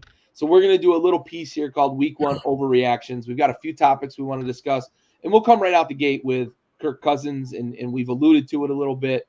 So here's our proposed overreaction. Week 1 overreaction. Kirk Cousins' immobility is going to cost the Falcons the first month of the season, basically. And we will see Michael Penix, the first-round pick that the Falcons went and got at the quarterback position, had a great run last year at Washington, took him to the national championship game, fell to Michigan, really put his name out there on the national stage, though. Will we see him by week 6? I'm going to go your way first because this was your topic, bud. Yeah, no. I'm saying this was my topic. I'm saying we will see him by week 6. So I probably should have been a little more prepared for this by having the shit on the screen. But I will start with I think Cousins, for whatever reason, and again, everybody here knows this. This is Gary's guy. And I don't have a particular beef with Cousins. We talked about it a little bit before the show, but I've often called Cousins the anti-Eli Manning because I think Eli Manning was an okay quarterback who was a really good football player. And I think that Kirk Cousins is a really good quarterback who's an okay football player. So, I think he has all of the measurables as a quarterback. I think he has a great arm. I think he slings it. I think he gets out there. He does all that shit. Just sometimes when football takes over, I don't know if I trust the guy. So I don't even know if the more I've thought about this, I'm not even sure if this is the hottest take. He looked like shit. Like, and I'm not just talking about like his ability to throw the football. He looks like he shouldn't be playing. Yeah. He can't, not only can he not move side to side very well, he can't step forward and plant to throw a football, which is trouble. And we saw it a couple times. He had underthrows. I can't have that. So to mix, fucking oil and fucking vinegar, is that the right term? Is it oil and vinegar? And water. Oil and water. Oil and water. It is oil and water. I've always messed that up my whole life. Oil and vinegar is good on a sandwich. It's very good on a fucking salad too, now that we're talking about it. So the oil and water, you can't throw the fact that he's struggling to play football in with the fact that you drafted a guy in the first round you shouldn't have drafted. And there was scrutiny. Cousins camp hated it. The fans are going to be divided on it. And we run a real risk here if you're the Falcons, right? This game, to me, was against the Steelers at home, was the most winnable game they have for the first 5 weeks. So next week, they're at Philly. The week after, they're home against the Chiefs. Then they're home against the Saints, which I would call slightly harder than being home against Pittsburgh. And then they're home against the Bucs. So, the reality that this thing turns into 0-5, and you have a quarterback who looks like he can't make the throws, not because he sucks, but because he's injured still, or he's unsure about his injury. I think it's a reality. So my hot take is, again, I don't watch a lot of college football. You guys who watch this show know that. So I don't really know what Nix is, but I know he's a fucking first-round draft pick, and I know the pressure's there, and I know what that does to a fan base and what it does to ownership, GMs, coaches. There's going to be a lot of voices. They're going to be coming from all directions. And if this team is fucking 0-5, 1-4, Cousins' stats don't look great. He's hobbling around out there and not fucking having confidence in his throws. A guy you paid a lot of money. That's why it's going to take so many weeks, because you paid him a lot of money. If you paid him half that money, I'd say 3 weeks. So that's my hot take. Yeah, and I'll be honest, I don't know how hot this take really is, because I watched it. He looks tentative, man. He does. I think the hottest part of this is that we'll see the Falcons go to Michael Penix, right? That's probably the hottest part of this take. Cousins, I felt bad for him this weekend, because it's clear that one of two things is true, right, with him. And one makes me feel better than the other, I can tell you that. He's either mentally not ready, and I think you said that right out the gates, is he just looks like he wasn't ready to play. Mentally, he's not ready, or physically, he's not ready, and the ankle/Achilles is just not there for him yet. Which do you think is worse? The physical. The physical. Yeah, because you can't overcome that. And like I mentioned, it's that foot that you're stopping your drop on. It's your drive foot. It's all that. And I think the mental portion of it is, I think, from a sports psychology perspective, because he speaks to a psychiatrist quite a bit, or a sports psychologist quite a bit. Cousins does. Yes. Oh, I didn't know that. Yeah, it was in that quarterback thing. He's got a guy he talks to that. Because of the injury, or just in general? It was before the injury. Oh, okay. So that's cool. It's a thing that I think you can get past it mentally in a much more manageable fashion than I've got to compensate for this being a physical detriment. Achilles injuries are tough to begin with. I've heard routinely that the Achilles is the most excruciating rehab. It is the toughest injury to come back from. I've heard that from almost every walk in life, be it basketball, baseball, football. Guys who tear their Achilles, they say it's the most excruciating. Well, anybody watching right now, just reach down and grab your Achilles. Right. And just see how quickly your fucking foot sees. It doesn't even feel like a tendon. And then pinch it with half pressure. Right. Exactly. So I've heard that routinely, that it is the most excruciating rehab. It's also one that takes time, and these quarterbacks are fortunate that they're not the ones out there running routes and stuff. But as I mentioned with Cousins, it is the one he stops his drops on, and that abrupt stopping motion, I have to think is a real detriment. And it's your feet, man. Like your feet are like the start of feeling comfortable as an athlete. I think especially if you're a quarterback. Other than your throwing arm, absolutely, feet are the most important part. The other thing about it, I mentioned the Rodgers thing a moment ago about throwing platforms. Kirk Cousins is a very traditional platform when it comes to being. He's like what a guy like Dan Marino, Jim Kelly, those guys back in the day used to be. Very much use your lower body to get that torque and go forward. They're like pitchers, right? Off the mound, pushing off the mound. Whereas a guy like Rodgers and Mahomes, he's a pocket guy. Right, but he's also very traditional in his approach to his mechanics. Sure. Whereas Rodgers and Mahomes and even Josh Allen changed his throwing motion. Jordan Love mimicked Aaron Rodgers's, etc. They don't use their feet as much when it comes to push off and drive. They are much more that core. You watch their hips. Watch Aaron Rodgers when he throws. He jumps when he throws. He's literally not using his feet. It's the golf. Yeah. The golf. It's that twist of the hip. It's all in the hips. It's all in the hips, baby. Jumps, baby. All in the hips. It's all in the hips. I'm with you. I agree with you, and I didn't even think about that at all, honestly. Yeah. It's a different throwing style, and your feet affect it.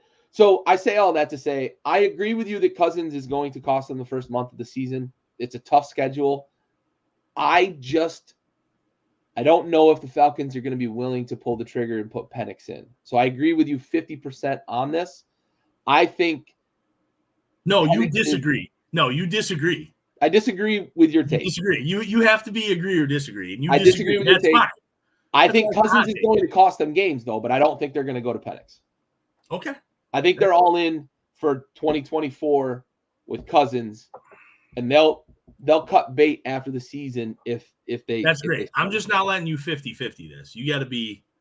No, I disagree with the take. I'm just saying I agree with Cousins is going to cost them, but I disagree with the take. So you agree they might be 0-5. Yes. You just don't think it's going to cost. But that's the driving point. It's Penix for me. Yep. Like, regardless of the record, Penix. Yep. So, yes, you disagree with my larger point. Okay. Yep. Perfect. Yep. All right. So I've got a couple here that I posed for week 1 overreactions. I have been very overt about the fact that I've really been on a roller coaster with Caleb Williams. When he was a sophomore at USC and when he first splashed onto the stage as a freshman at Oklahoma, he looked like a guy who had all the tools and he was going to be crafty and he was going to be super successful. Fast forward to his junior year at USC, where he struggled. He seemed disinterested. He seemed disconnected. They struggled as a team. They couldn't make a stop. He was still kind of electric at times, but really disinterested at other times. I fell out of love with him, and we talked about it last year. I said I'd rather have Jaden Daniels than Caleb Williams, right? Fast forward to this preseason, he looks the part. So I'm like, well, maybe my initial gut was right, and maybe he's going to be a stud in the NFL. And then we get to week 1, and as I mentioned earlier, he became the first quarterback in history to attempt 25 or more passes, throw less than 100 yards, and still win a game. I'm back on what I thought as a junior for Caleb Williams because he looked like he was a deer in headlights in this game. Say the word. I'm putting out the overreaction. Caleb Williams is a bust, and the Bears are going to be tormented for 5 more years. I love it. I love the take. I wish I agreed. I do. I want to agree so bad. You didn't spend the time trying to do it, but you and I, speak sports and football a lot. So last season, I'm going to just call it what I'm calling it. You spent a lot of time talking me into Caleb Williams is going to be a bust. And you weren't the only one. I have a dude I work with who's a Panthers fan, RIP, and he needs Caleb Williams to be a bust after that fucking trade. But before they drafted him, he spent a lot of time saying that he didn't believe in Caleb Williams. And I was like, man, that's 2 of you. I don't necessarily respect his opinion the same way I do yours. Only because him and I haven't talked football enough years. I've only known him for like a year and a half. But I wanted it to be true. I didn't speak of it, but then I saw the preseason. I saw some of the throws he was making because, again, I don't watch a lot of college football. I was like, fuck, this guy's good. He can play football, advertise. He might paint his fucking nails, but whatever. But now we see this the other day, and it's like, and listen, Colin Cowherd's been saying it right along, and I don't necessarily I disagree with Colin. I think I said this last week, probably 75% of the time, but the 25% of the time I do agree with him. I agree with him like lockstep. Yeah. And he was talking about his inefficiency. Yep. Low percentages. Yep. Always has. College. Yep. He has a problem with that. So there's hope yet. If you're a Lions fan or a Packers fan, maybe Caleb is not the chosen one. I am going to, however, I disagree. I don't think he's a bust. I don't think he's the Messiah either, but I think he's their franchise quarterback. He'll be fine. I thought Fields was too, just FYI. All right. We got a last one here. So talked about it earlier that Kevin O'Connell, that Sean McVay tree, that Shanahan tree, that style of offense. Sam Darnold looked really comfortable this weekend. It also helps when you got the best wide receiver in football, Justin Jefferson, who's fat and happy off his big contract as well. And that offense got him open, got guys open. Sam Darnold had a big weekend, 3 tugs right out the gate. He wasn't seeing ghosts, as we've heard Sam Darnold say in the past. He's got a lot better offense than he had with the Jets. And I did it, we do this almost every year, but I did it with Sam Darnold quite a bit. And trying to explain to people like how often quarterbacks are victim of circumstance, right?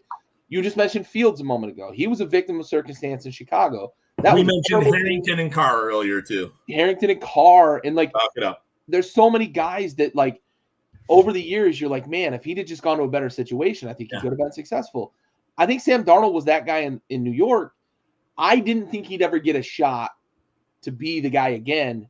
He's fallen into going from victim of circumstance to being victor of circumstance, I think. Because he's in the perfect situation with this offense. It suits his skill set. Sam Darnold still has physical tools. He's still a fairly athletic guy. He can move the pocket, which is what the Shanahan offense wants to do. He can make the throws on the run. He can make the throws from the pocket when you have the calls in the pocket. He's got a guy in Justin Jefferson, who, by the way, is one of like 3 or 4 real weapons for that offense.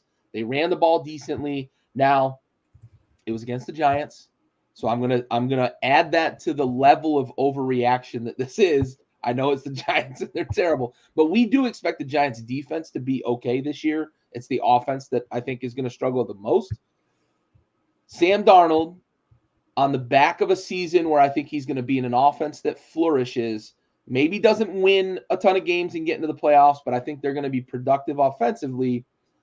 Sam Darnold's going to get a big contract this offseason.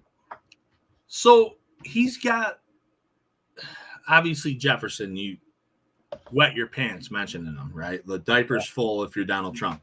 So he's got Jordan Addison, too, when he gets to play at this point. Osborne's gone, but they bring in Aaron Jones, who's a shit ton better than Madison, although Madison had a good week this week. Gary, you and I shit on Madison a little bit last year. He wasn't ready to carry the load, right? Left by Dalvin Cook. But Jones, not only is Jones a very good running back, he's a very good pass catcher, one of the better ones in the NFL. And I think Sam Darnold is comfortable. I think he was comfortable in Carolina the year before last. Where did he go last year? San Fran, and was the backup. I think he was in San Fran. Listen, he could have easily, to me, done what Brock Purdy's doing. I'm not trying to shit on Brock Purdy. I just think that that's the situation, similar to their running back situation. But, Darnold, I don't know if he gets the contract. How old is Sam Darnold now? Do you know off the top of your head? 26. He's still young. Is he? No, he's not. 26. Is he 25? 27. Holy shit, he was born in 1997. And why is this dude 6'5"? He came out early too. He was drafted. I think he was still 20 when he was drafted. Went into his 21 season. So the take is the contract, right? Yep. I'm fucking so on the fence with this. Raul would hate it right now. I'm waffling, but that's my thing. Listen, what people don't realize is at 27, he's the same age as like Pat Mahomes, Josh Allen, guys. Actually, I think he's younger than Mahomes. I think he's at Josh Allen's age, maybe. Josh Allen, 27, something like that. We're younger than Allen too. Jared Goff, Josh Allen, Patrick Mahomes, Joe Burrow, like guys that age. Yep. Yeah. Around the same age. He's right in the mix. And we've seen this already from a Jets quarterback, right? We've seen Geno Smith kind of go get reinvented in Seattle. And for all intents and purposes, I think it's safe to say that Sam Darnold's probably a better quarterback than Geno Smith.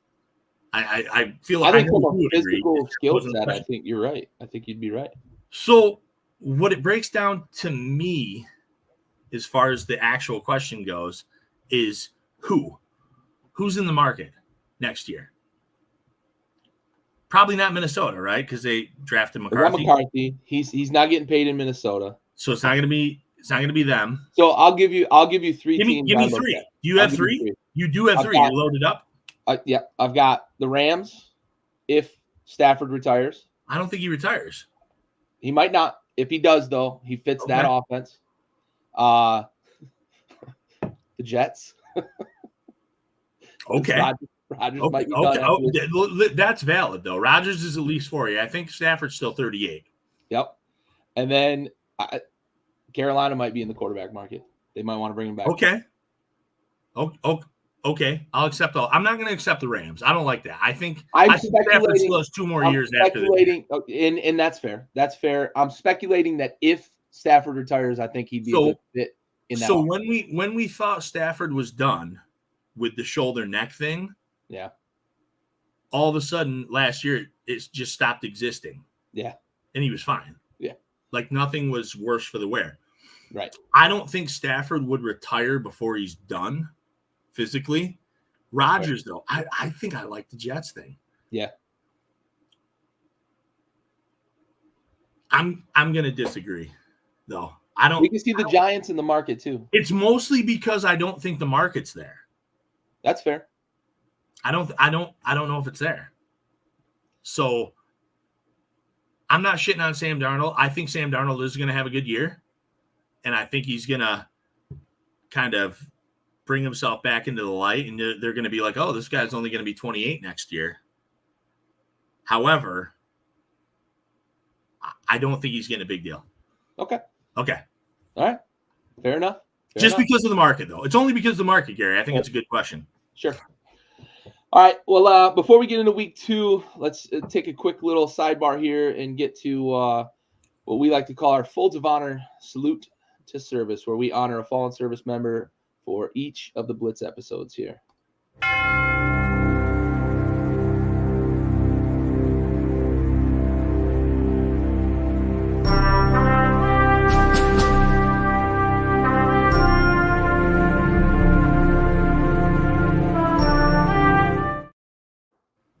All right, this week's episode goes out to Chief Warrant Officer 2 Kirk Fujigami Jr. He died November 20th, 2019, serving during Operation Freedom Sentinel. He was 25 years old at the time of his death from Keanu, Hawaii. Died in a helicopter crash while providing security for troops on the ground in Afghanistan's Logar province. Chief Warrant Officer Fujigami, we have the watch.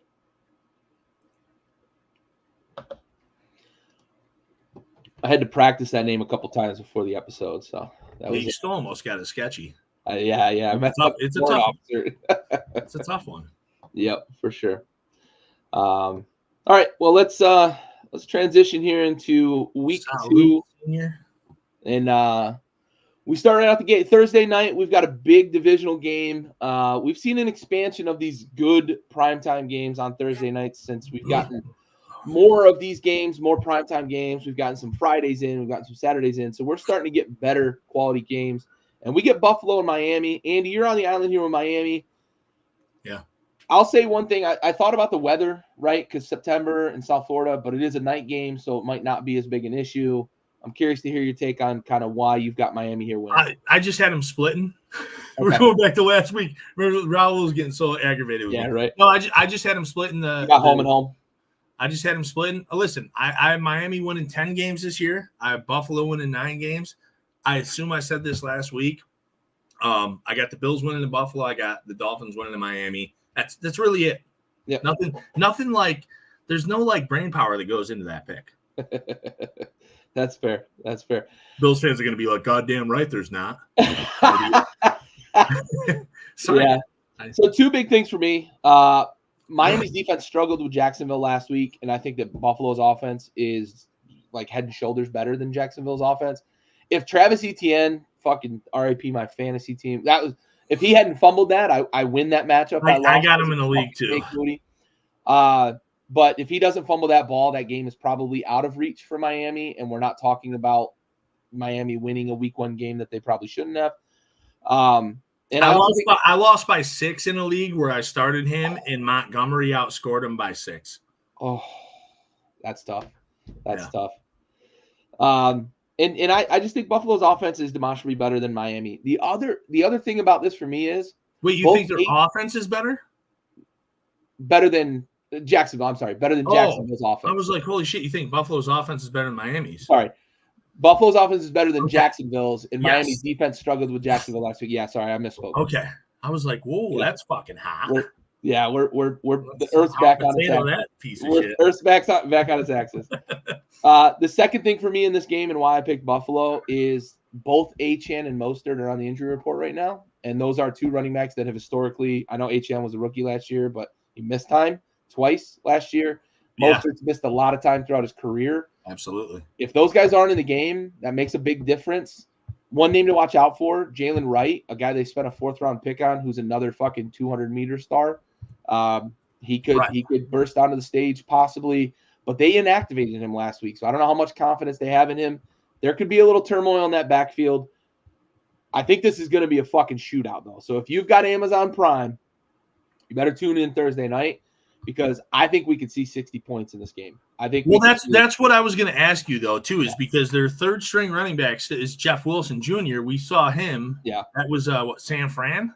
Yeah, where he had that run. He's not right. He's no pushover. Right.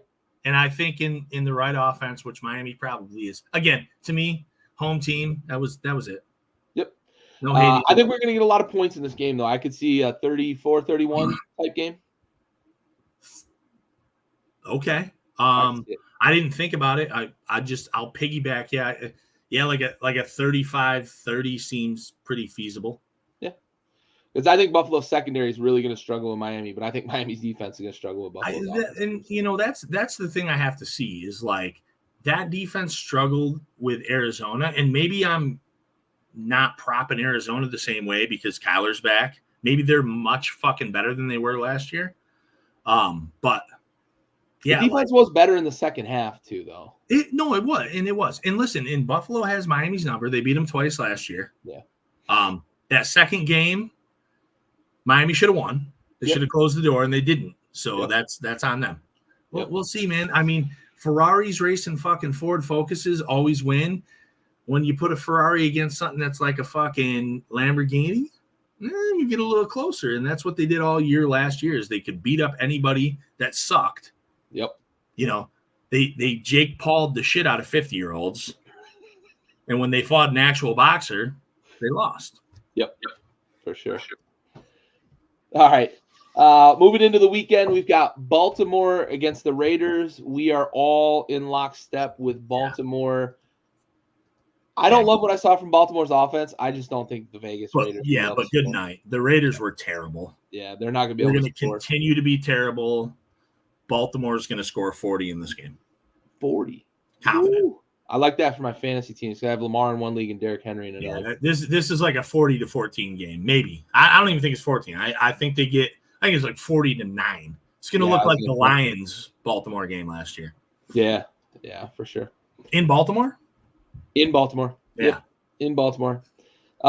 Chargers, Panthers. This is Probably going to be another ugly one for the Panthers. They are at home. Maybe they put up a better fight, but Chargers looked pretty good last week. They're running the ball. J.K. Dobbins, if you selected him in fantasy leagues, congratulations. I wasn't sure who was going to be the guy, him or Gus the Bus. I thought maybe Harbaugh was going to use a two-horse backfield, but it looks like Dobbins is the guy that emerged. Did you bet on Gus the Bus too? I didn't select. I avoided it because I didn't know which one to take. So I didn't take either of them, but I tried to take Gus. Oh, okay. And I didn't even think about taking Dobbins. So Yeah, I wasn't sure which one was going to emerge. I will admit that I was on the Gus bus, but I didn't get a chance. Yeah, I thought we'd see something closer to 50-50, but it looks like Dobbins is the guy. Unless he was just playing hot hand in week one, but we'll see how that shakes out. We don't know what's going to happen. They're going to run the ball, though. Jim Harbaugh runs the ball. One team's good, one team might be good, one team's not. So yeah, for sure. Oh yeah. The Panthers are definitely in the lead for the top pick. They have their pick this year. They'll be able to actually use it. That's the big thing. Finally, Jesus, fucking dummies. Dallas, New Orleans. We're all in lockstep on this one. New Orleans is going to win 5-6 games this year, and Carolina's going to be 2 of them. I feel worse about this pick after last week, but it's a really bad example. It's hard to measure, right? That sample is weird because they played Carolina. We know what the fucking sample is. Like it's terrible. Right. However, I do have to feel like you have a little confidence, but yeah, going in, I think Dallas is a very good team. And yeah, they're gonna win at home. Jerry Land. Yeah, for sure. Detroit, Tampa. I'm asking you how comfortable you feel in this pick. I feel as comfortable as I did last week. Okay. I think the Rams are better than Tampa. Okay. I liked the Tampa matchup in the playoffs better than I liked the Rams one. I also like this one better than I like the Rams one. Okay. But I'm not like, if you ask me out of 1 to 10, I'm a 7. That's fair. 6.8. I think I'm right around. Tampa's a very good team that deserves respect. They play great defense. They have great skill positions. They have the positions that Detroit spent the offseason with Carlton Davis and, drafting Arnold, guys like this, shoring up that secondary. And we still saw Stafford go for 300 yards. Lions by 3. I like that number. I think, I would be in the like 3 to 7 territory. It's in Detroit, I think. 1-score game. Yep. Is this in Detroit? Where's this? Yeah. I think Detroit's a better team, but I think Tampa's feisty. They were there in the playoffs. Baker threw that fucking pick late, broke his heart. Yeah, I think we got a good game. I like it. I like to get tested fucking early this year. Play the 2 teams we played in the playoffs. Let's go. Detroit by 6. 6. All right. 6. I like the field goal. I think it's a field goal game, and it might even be a field goal the Lions are kicking as time expires. What's Vegas think? I think it's 3.5, 4.5. I'm looking right now. Yeah. We've got. Oh, and then an ad kills me. Oh, 7. We've got Detroit by 7. I was way off. Your 6 is right on. I'll stay with 6. I'm comfortable with 6. Okay. I'm sticking with 3. I think it's a field goal, and like I said, I think it's a field goal Detroit might be kicking as time expires. All right, Indy, Green Bay. I'm on the island with Green Bay. I didn't like what I saw in the second half from Indy last week. I think Green Bay has a much better roster. I think given a week to prepare, I think LaFleur will have Willis in a position where he doesn't hurt them. And they were able to run the ball last week. It was interesting to see that, like, Josh Jacobs wasn't the most effective running back for about 2/3 of that game. He got it going late. Anybody but Josh for about 2/3 of that game. So they're going to be able to run the ball. I don't think Indy can stop the run very well. Joe Mixon showed us that last week. And I don't love what I saw down the stretch from Indianapolis. Give me Green Bay, probably picking Anthony Richardson off. I'll say once. They're going to pick him off once, and Green Bay by a field goal. Give me November in Lambeau, and I switch my pick. Sure. Give me Jordan Love right now. I switch my pick. Sure. I don't trust Malik Willis, man. And I know you think they're going to have him under control, and maybe they will. But if they get into a position And I think the Colts are a team who can all of a sudden have 21 points early. Yeah. Like they might not, but they're a team who can. And if you force Malik Willis to have to make plays, I think it's fucking feast or famine. Yep. And I'm going to take the Colts because of love. Yep. That's fair. That's fair. And because fuck Green Bay. Jacksonville, Cleveland. Doesn't look like any of us have confidence in Cleveland bouncing back. Watson looks terrible. Jacksonville looked good for a while against Miami. Clean up the turnovers, and I think Jacksonville wins this game fairly comfortably. Give me Jacksonville by a touchdown. Yeah, talk about two teams I don't fucking trust. Yeah. I haven't trusted Jacksonville in about, 18 months. And listen, we were given sunshine, and they were supposed to fucking turn it around, and they didn't. They had that comeback against Staley and his bullshit with the Chargers, right? And then that was like up from here, and then they fumbled the fucking rock last year, and then now you've got the most untrustworthy fucking team in the world with Cleveland. I almost picked Cleveland. I think the defense could be overwhelming enough, but I want Jacksonville because they're at home. Yeah, Jacksonville at home. Sunshine. San Fran, Minnesota. Darnold's kind of victory lap isn't going to last very long. He's got San Francisco coming in. I don't know if he's going to struggle so much against that defense. San Francisco's defense feels different to me this year, but that offense was clicking on all cylinders against a good Jets defense, and Minnesota's defense is not good. If this gets away early from Minnesota, this could get ugly, but I think this could be another one kind of like Buffalo, Miami. I don't think I'm going to go in the 60s with this one, but I think this could get into the upper 50s. Yeah, I think San Fran kills them. Like I think it's going to be like, I think it's going to be like 31-10. Oh wow, okay. I don't. Minnesota's line's not very good. That offensive line is not very good. I don't trust their running game yet. Listen, maybe they prove me wrong. They're the divisional rival I like the most. Like fuck Green Bay, fuck the Bears. Only slightly fuck Minnesota. So I'm not coming from that point. I just think San Fran's so good. They've been good. I think this one gets out of control. Fair enough. Seattle, New England. I'm going to be honest. This wasn't an easy pick for me after watching what New England was able to do defensively last week. I don't think they're going to be able to score against Seattle. This could be a game in the teens, like a 16-13 type game. I honestly think it could be that because both these teams can play defense, and I think they could suffocate each other's offenses. Give me Seattle in a bit of a fucking slobber knocker. You said that. I had 17-13 Seattle. Okay. I think Seattle's defense is the real deal. They come to play. Yep. They drafted the right guy last year. Yep. I'm forgetting his name, the corner. Guy from Illinois. Now his name's eluding me. Yeah. Anyways. Yeah. The right pick, right style for their shit. Geno can manage the game. I just think they're better. They're a little better. Yeah. Yep. Slightly better. Tight game. Jets in Tennessee. I'm out on the Jets this week, man. Tennessee at home.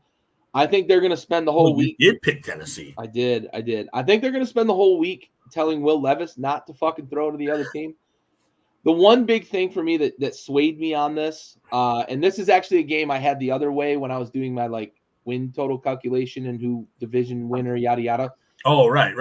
I have flip-flopped this one. I do that a lot too. Yeah. So I think Tennessee's going to run the ball right fucking down the throats of the Jets, and we watched San Fran do that this past week. And Tennessee's defensive line is really strong in the middle, and that's where the Jets are really weak. And Rodgers, not being as mobile as we've seen him in the past, might have guys in his lap all day. Give me Tennessee at home. I'm going to go I'd like 22-17 or something like that. One score game, but I think Tennessee's going to take the air out of the ball against the Jets. I don't know, man. I don't trust the offense of Tennessee. So they've got fucking Nick Holds there. I don't get it. I don't trust it. I don't trust Will Levis. Give me the Jets on the road. I think they correct the bullshit they had here last week. All right, fair enough. Washington the Giants. I'm on the island here, and this is a spite pick for me because I'm going to give you the stat. Daniel Jones in his career is a 70% passer with 10 touchdowns and 2 interceptions against Washington. You're muted. Who did you pick? I picked the Giants. Fuck off. I'm telling you, Daniel Jones is a Hall of Fame quarterback against Washington in his career. I don't know what it is. He's a 70% passer with 10 touchdowns and 2 picks against Washington in his career. He's unbelievable against Washington in his career. I may end up being wrong about this, but I couldn't make the fucking pick knowing that. And our secondary is a disaster. It was terrible against Tampa. We got no pressure against Tampa. I'm pretty disappointed in you right now. Malik Neighbors might win Rookie of the Year this weekend. No, he's not. He fucking might. Listen, Gary, hold on. I'm gonna talk real quick about this game, and then I'm gonna circle back so you can change your pick. I'm not going to. They've got Washington at 1.5, which means they think they're gonna lose. Right. Okay. I'm taking Washington. I didn't have a score in mind, but I'm gonna go. It's 1.5 at home. I'm going 24-9, Washington. Also, I'll bet you $20 Washington wins. I'll take that bet. We are not good. No spread. No straight spread. Up. Money line. I will take that bet. $20. I'll take that bet. Okay. But okay, $20. Yeah. We're not fucking record. You're pissing me off with that. Dude, we are bad against the Giants. We're literally 0-6 the last 3 years against them. All right. Okay. We're fucking terrible. Dude, fucking Tommy Cutlets carved us up last year. Senior, fucking chime in and tell me you're disappointed in your son. Please, somebody. All right, let's fucking move on. We got the $20. Terrible against the Giants. All right, Rams, Arizona. Arizona's scrappy, but I think the Rams are just that much better.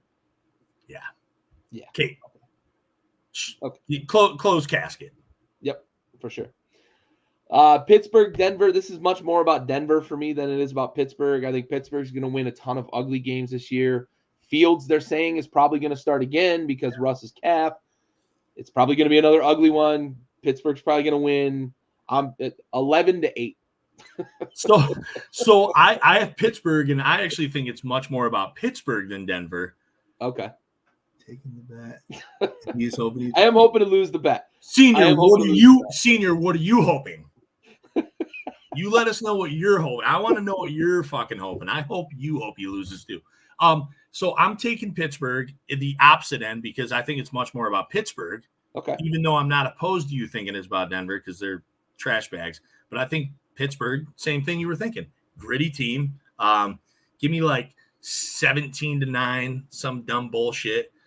Pittsburgh hammers it out. Also, real quick before we go, before we move on, Fields is going to start the second week. James Ricalto, who's the big Pittsburgh guy that I talked to, his fantasy name is Fields by week 4.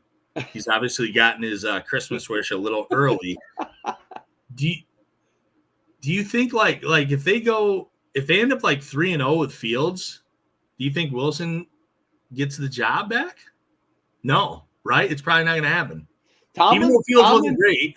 Tomlin will not be afraid to play the hot hand. Right. If they're 3-0, and like Fields did nothing essentially last week, to impact the box score. But right. What if the next 2 weeks he has like a combined 400 yards with like 4 touchdowns? Sure.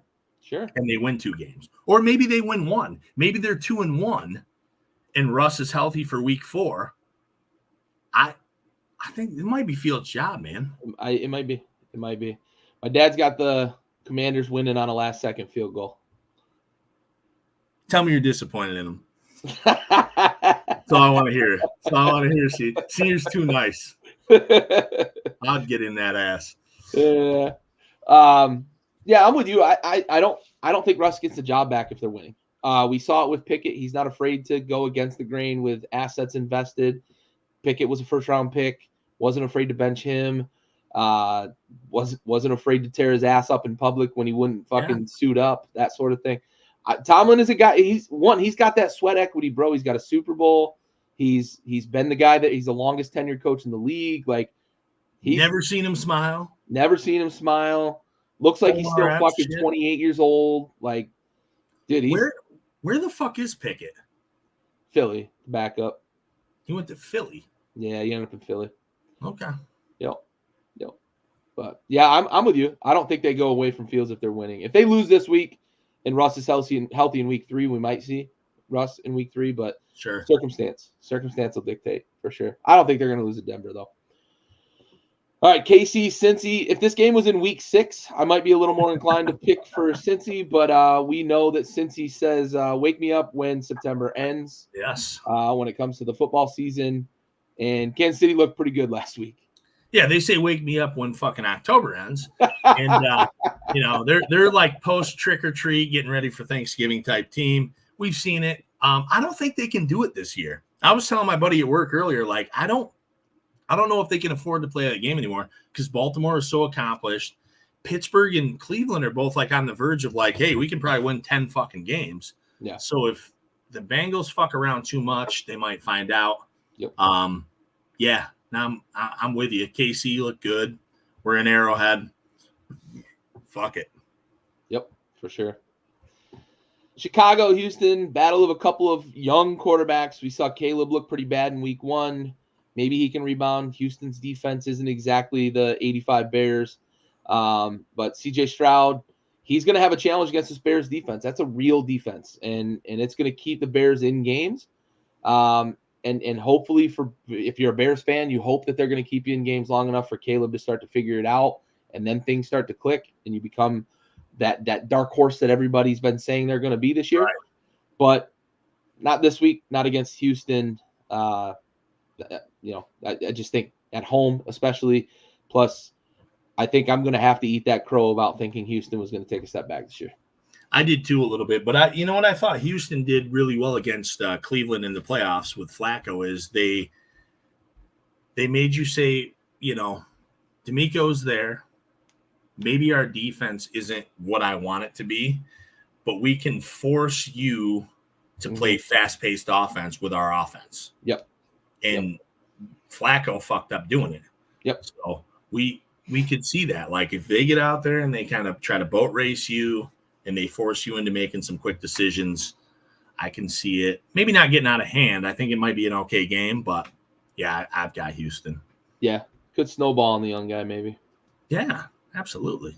And then we finished the week with Atlanta, Philly. I hope for Atlanta's sake that we see Kirk Cousins a little more comfortable this week. I do think that Atlanta defense is going to give Philly some problems offensively. I think that they've got a much improved defense. I think the biggest problem is going to be I don't know that Atlanta's going to be able to score with Philly, despite the fact that Philly's secondary is still a huge liability. For me, it's not enough horses to compete. You said it about Drake London too. I said before the season, if Drake London is going to show us why he was so hyped, having Kirk Cousins in the building was going to be the reason why, and he was going to be able to recover. He didn't look good in week 1, and I know Kirk didn't look great, but he's still not getting open. Kyle Pitts is still not getting open. I don't know what the fuck's going on there, but it's just not enough horses. I don't even trust them if they get open. I think Cousins' season is already kind of done. I hope it's not. Like I would love to see it bounce back. I mean, we'll see. As much as I love to bust your dick about Cousins, I would love to see the guy, get his shit. I mean, because we could have a decent team here. I'm the opposite on Philly. I think I'm out on Atlanta and I'm in on Philly. Okay. So that's to me just the perfect combination of Philly. I think they beat him by a couple touchdowns. Couple tutties. And that's it for the week, man. That's the Monday night game that finishes up week 2. Want to pass it your way. Any closing thoughts for us here as we progress from week 1 to week 2?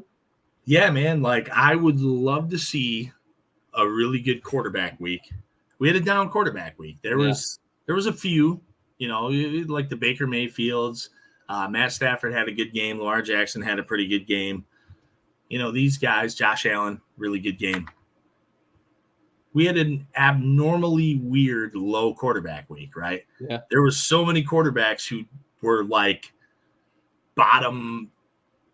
Fuck, they can't be lower than the bottom 10, but if they could be, they would be, right? Like they're just in the basement. So yeah, I hope to see that pick up. We've known this to be a quarterback league for at least the last like 10 years, and I think we'll see a little reemergence. A lot of people are panicking in fantasy, I believe. yeah, for sure. Especially with with two QBs being able to start. Yeah, for sure. And that's an interesting wrinkle for sure. That's why I was looking at doing it. But I'm with you. I do think, I hope we start to see it. I think teams have just resigned themselves to the fact that they're going to keep their quarterback healthy in the preseason, and they're willing to sacrifice. We might not look great in week 1. If we can figure it out and win that game, we'll take it. If not, it's a 17-game season now, especially you got another game added to the season that you can, we'll figure it out. Maybe we can, by week 2, week 3, we've got the offense clicking and we're going to win a lot of games. Right. They Nobody's get no taking chances preseason on a reps. quarterback in the preseason. None of these top tier quarterbacks play at all in the preseason anymore. Right. Too is the other thing. So obviously there's reasons, but yeah, it's just we live in a wild time, guys. All right, well, hey, buddy, appreciate you. Raul's probably gonna be pissed. We went a full 150 minutes here, but fuck him. This is what he gets. He knew what was gonna happen. Yeah, absolutely. Like, if you leave the fucking kids in the playroom with a fucking bunch of crayons, you come back in and there's writing on the walls, right? Yep. Fuck him. Well, for Andy and Raul who couldn't make it tonight, this has been another episode of the Blitz, brought to you by Backyard Sports. We are out.